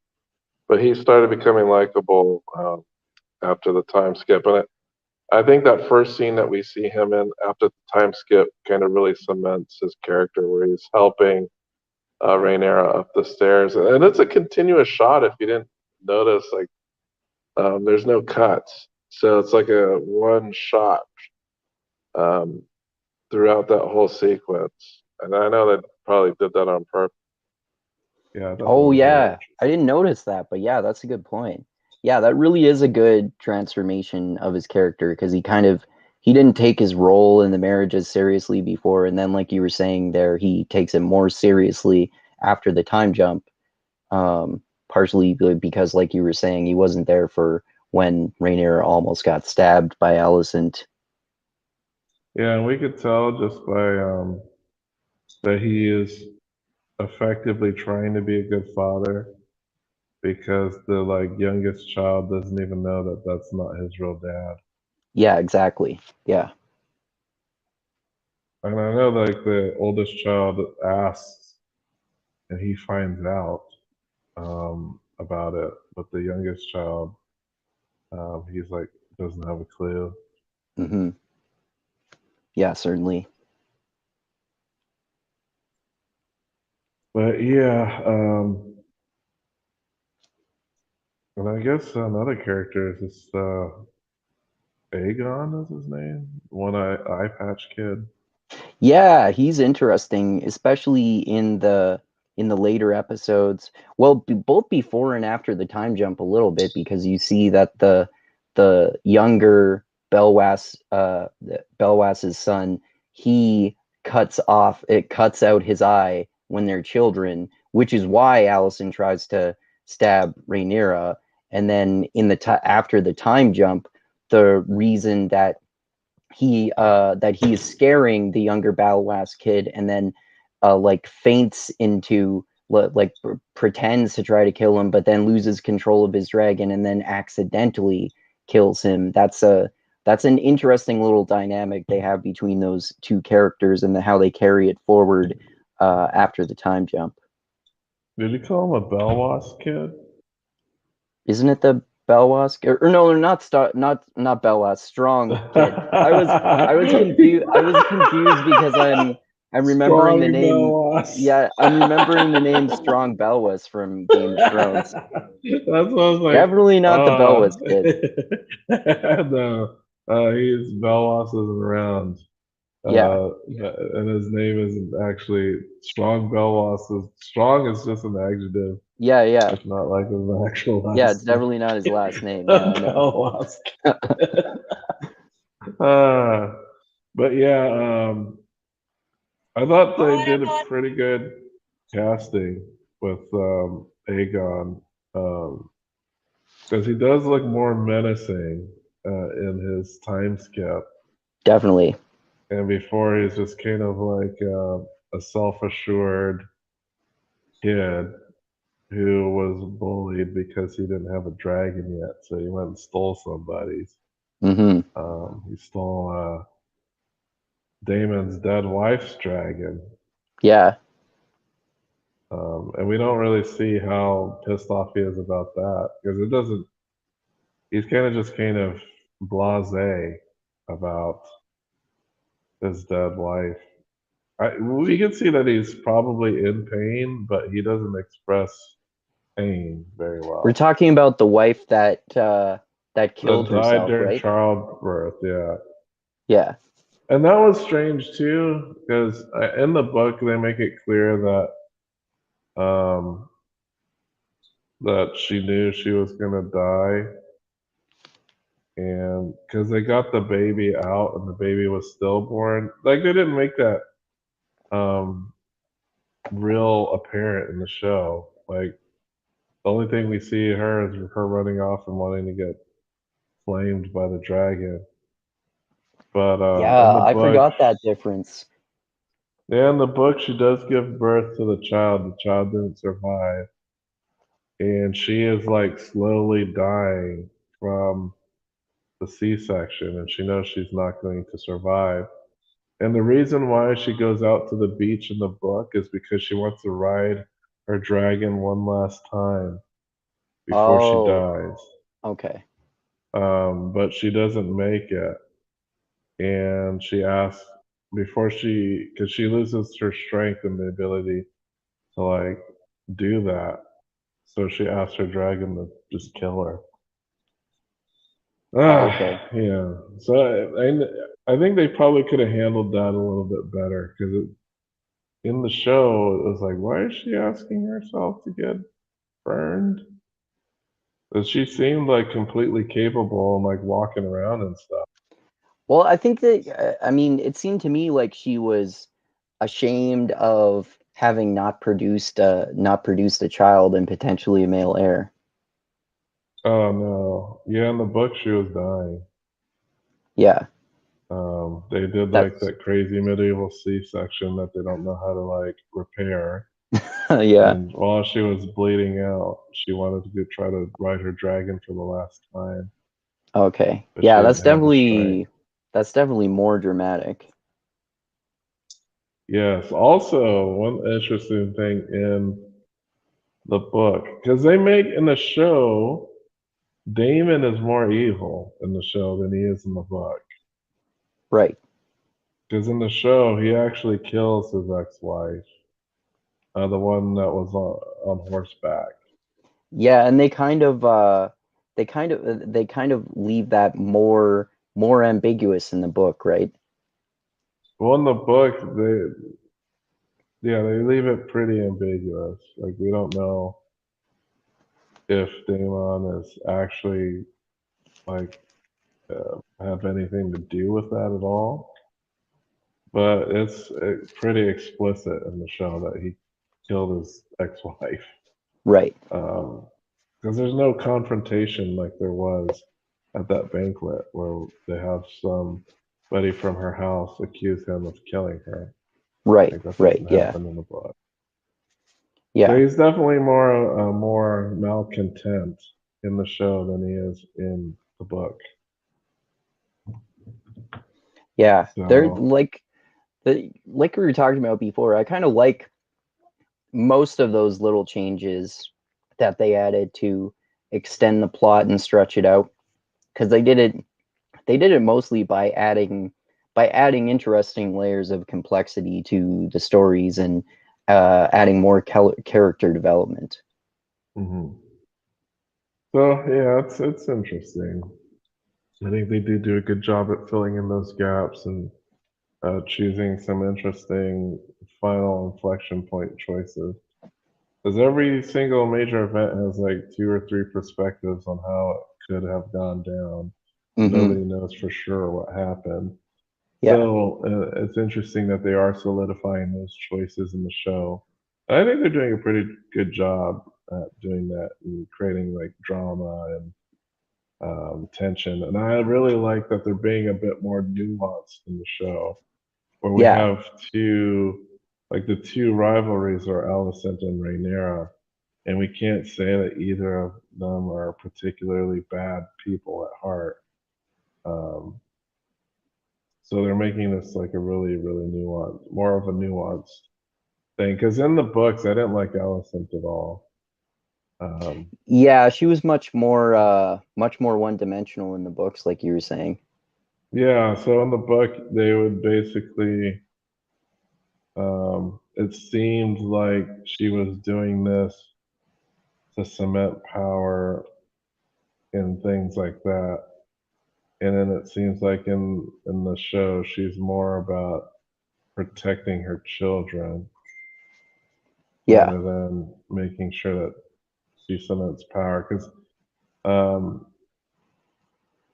Yeah, it is different and more nuanced in the show, and I like that they're able to accomplish that, especially with the source material they're working with. It's like I said, they made a whole season out of an hour's worth of audiobook content, Yeah, which is definitely difficult to adapt. right, right. So I think so far they're doing a pretty smash up job. I think they have the advantage of not having to follow so closely to what has been written, as I think that's an interesting way. I think as a writer, it'd probably be more interesting to work on that project because you can inject more creativity in it versus Game of Thrones, which had like the entire game plan written out for them in dialogue as well as like plot. Yeah, certainly. And yeah, like there is more license to extend things in different ways, like you were talking about. And it's interesting because we've also been talking about the Rings of Power adaptation, right? And how I think both of us, although not to the same extent as a lot of people, um, think that House of the Dragon is certainly a better adaptation, but there are kind of Hmm. differences in the source material that they're adapting to, Right, the the people who made the Rings of Power show only got licensed to, I think it was the appendices, and then right.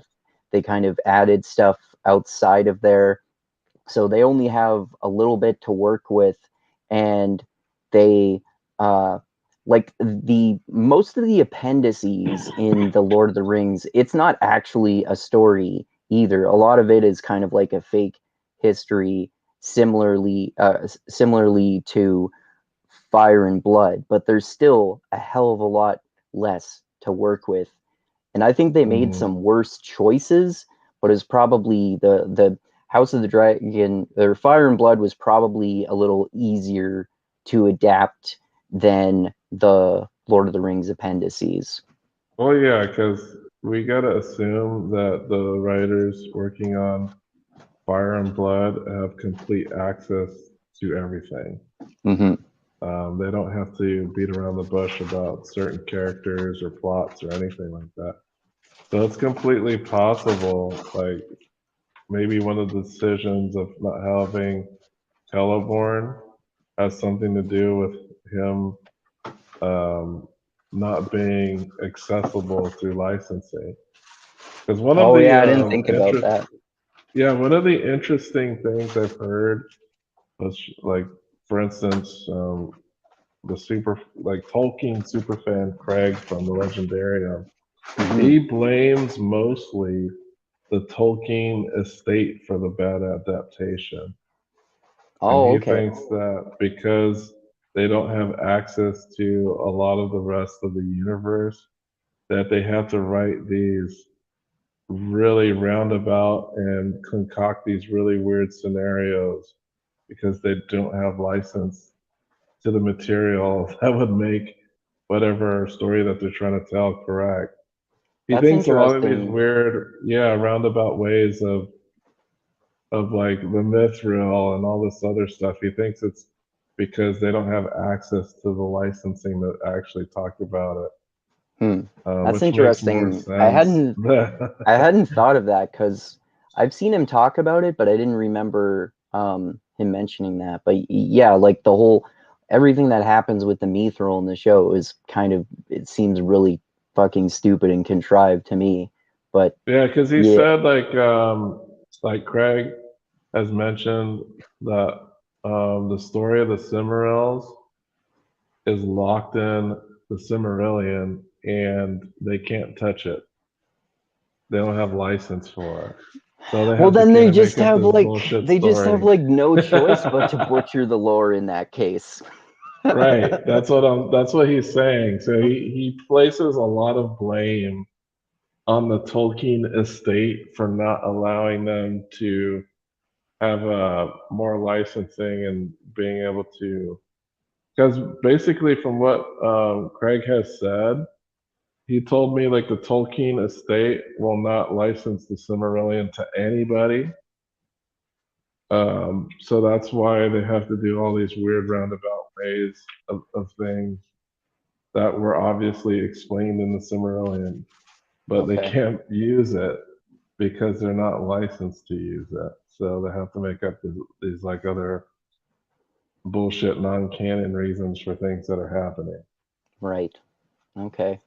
Well, I mean, still overall, like I said, I think you even more so than me probably kind of defend some of the extreme hatred of the show, even though I don't think I think it's mostly a mediocre show, but I don't think it's terrible. And a lot of people think it's terrible. I still think House of the Dragon is a far superior show, partially because, as you mentioned earlier, and as I think we talked about before, the plot is technically actually a lot slower in House of the Dragon, but the Rings of Power show feels a lot slower and is just more boring because I think it's mostly just because the plot and the dialogue is far better in House of the Dragon, because some of the acting in Rings of Power is really good too. Well, to me, the Rings of Power is closer to like a blockbuster movie versus one that's trying to win an Oscar. Like they're just trying to like use the theatrics to maximum effect to wow people. Yeah. They're not trying to make like an Oscar-winning movie. It's an Emmy-winning show. You know, you can't compare. It's like trying to compare The Return of the King, which won like Academy Awards, and it's not even like the same universe. Like, no, they're different. They have different purposes. It seems like the Rings of Power is very close to like a summer blockbuster, like the way that they're treating it. They're treating it like, because in summer blockbuster movies, they're all about the visual effects and and they don't really. They'll have they could have a whole lot of plot holes or lazy dialogue and shit like that and get away with it. Yeah, but they're fun. You know, people don't really care too much about the stories of crazy ass blockbuster movies. Yeah. But I mean, as long as like the actors have chemistry, but usually in blockbusters you have like a lot of like I would call comedic banter, one-liners. That's not something you really get here. That's true. Yeah, you don't have your one-liners.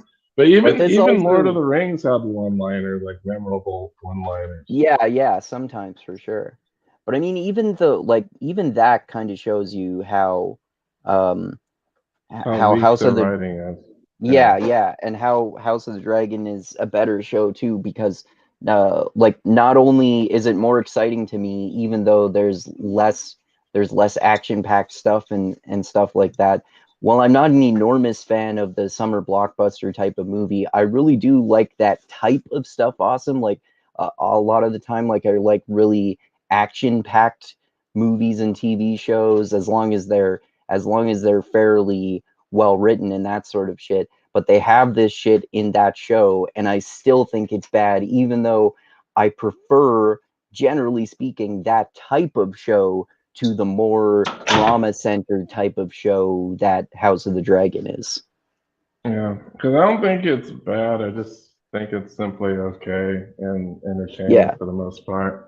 I think it's like shows of all time or anything, but it's not the worst show. It's like, yeah, it's okay. I'm glad I watched it. Would I recommend it to anybody? It's like, yeah, if you're like a super nerd about that stuff, yeah. But if you're just like a casual person who just watches things casually, you don't have to watch that. Oh, that's interesting. I'd almost make the opposite recommendation, because I might not recommend it to Uber fantasy nerds, because or Uber Tolkien nerds in particular, because they might get pissed off about all the inconsistencies. But so I might be more likely to recommend it to someone who is just like not a hardcore nerd or anything like that, because they wouldn't be as bothered by that kind of shit. Yeah, I wish I didn't even check and see if the Negroes covered it. I should, but Oh, the Everyday Negroes channel. Yeah, Yeah, they've I like their covered. takes. They've been covering House of the Dragon, but I don't remember whether they've covered any of Rings of Power. I have And to I know check their that. House of the Dragon because I want to see what kind of nicknames they made for these characters. Yeah, they come up. They always come up with some great nicknames. Yeah, and that would be interesting to see them talk about Rings of Power too, because well, they generally speaking haven't read any of the books that are associated with the TV adaptations that they're talking about. So it's more from like a more of a beginner perspective. Yeah. Yeah, fresh eyes on it. Yeah, for sure. And that's what I like about it. Yeah. I have similar thoughts too. I think the Rings of Power show is mediocre, but the House of Dragon show is great. Like I'd give the Rings of Power show maybe 5.5 out of 10. And it probably, Well, here's what I'll say. not House of the Dragon, Rings of Power. Rings of Power, I would give probably about 5.5 out of 10. House of the Dragon, I'd probably give about 7.5. Yeah, I give it a little bit more. I think I'm more in a 6.5 for Rings of Power, and close to a 7, maybe a 6.75. Okay. I'd also say that yeah, Rings of Power ain't that bad. Like I've seen much worse fantasy shows, like Shannara's just not good. Yeah, I'm not even gonna watch that because you generally have a higher tolerance for like cheesiness and bad shit than I do, and even you said that it's like fucking terrible. And I think if I recall correctly, you said that the first season is okay, but the second season gets terrible. First season is okay and it's tolerable because the guy that plays Al-Anon does an awesome job at playing Al-Anon. Yeah, that's the guy from Spartacus, right? Yeah, he does a great Al-Anon. But like the teens, I don't even know if they're really teens. They're probably in their early 20s. But there's like obviously like teen angstiness in this show and love triangles and stuff like that. Oh, so stupid. That did not exist in the actual books. So I was like, why'd you gotta do this? Why? Yeah. But other than that, I thought the first season is okay. I would probably give first season like a 5. Okay. It ain't horrible. Well, the second season I just couldn't go on. I was like, oh, this is bad now. Right. I was like, without Al-Anon, what are we gonna do here? This is crap. Al-Anon was like the best character from the show. Now you gotta rely on Will. So I was like, yeah, maybe not. And then they went off book too, because the second season is book 3. And book 3 has completely different characters than book 2. And they brought over the same characters from book 2 and they put them in the second season, but book 3's plot. So I was like, what the fuck are they doing here? Yeah. Did they replace some of the characters from book 3, or did they just add the characters from book 2 to some of the characters in book 3? They basically took characters from book 2. Like the main character in book 2 and 3 are 2 different people. Okay. So they took the main character in book 2 and made them the main character of book 3 in season 3. And they took one of the other characters from book 2 and made them a main character in season 3. And they got rid of the characters that are supposed to be in book 3 or season 3? Well, in book 3, Al-Anon isn't in book 3, so I didn't ever finish it, so I don't know if they actually brought him back for some reason or anything like that. But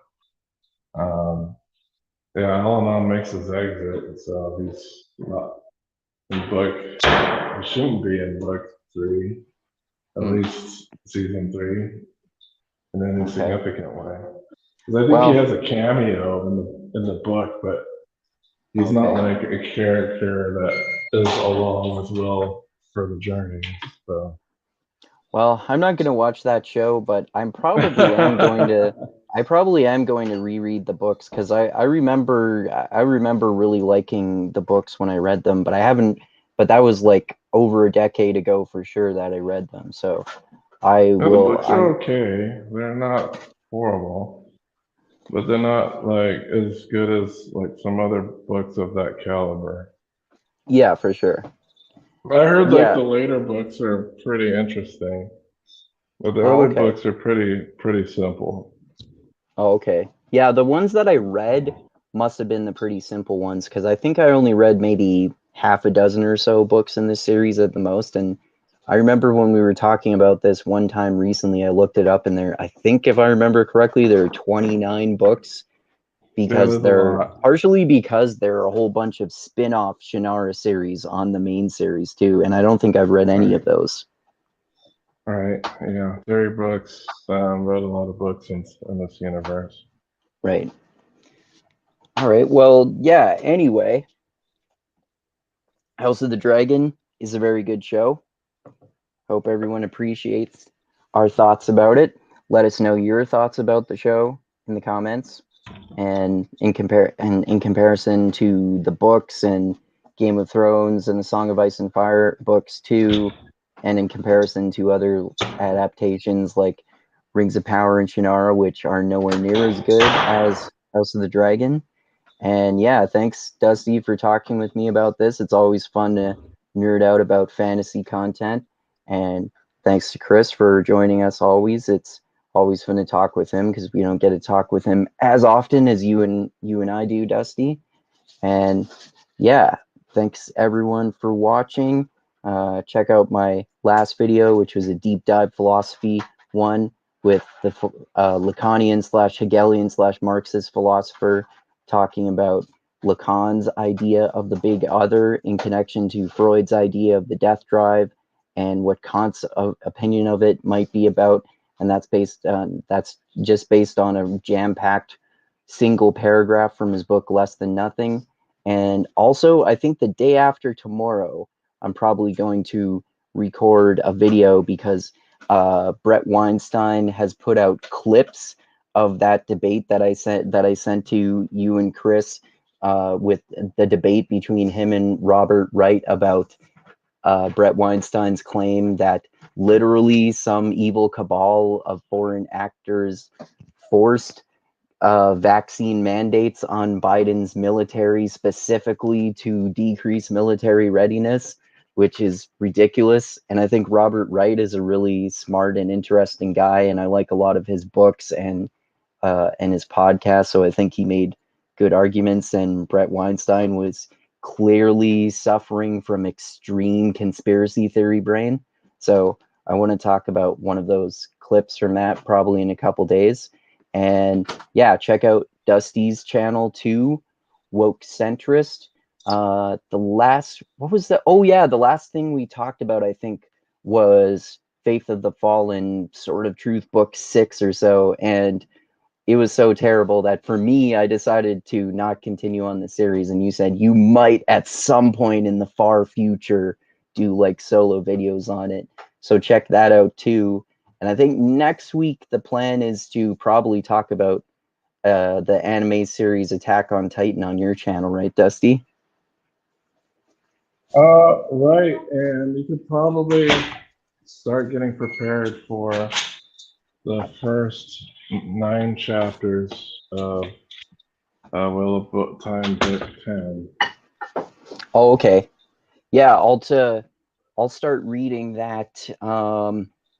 Maybe I'll start reading that as the next novel that I read after I finish the novel that I'm reading and either read another nonfiction book or actually no, I'll finish the novel that I'm reading and then go right into reading the first 10 chapters of that. I'm finishing Voyage of the Dawn Treader in the Chronicles of Narnia series now, and I'm also reading Okay. that. I'm continuing that 2001 series by Arthur C. Clarke, in which there are 3 books, and I want to continue the Malazan series and read book 2 relatively soon too. Okay. Oh yeah, I I also remember that forgot to book. mention that next week I'll check with Parker, and ideally we should finally talk about Children of Dune, the third book in the original Dune series by Frank Herbert. And I know you sent me the audiobook of that a while ago, so I'll listen to that sometime this week. I'll also Um, say, as far as the Dawn Treader goes, there is a movie loosely based off of that book. It is called. Actually, you know what? My bad. It's not based off of that book. okay. I was confusing two different series. I was confusing that book with a book from shoot, what's her name? McGuinn? I forgot her name. Oh, Ursula K. Le Guin? Yeah, I was confusing that book with Voyage of the Dawn Treader because it's very similar. Oh, okay. Okay.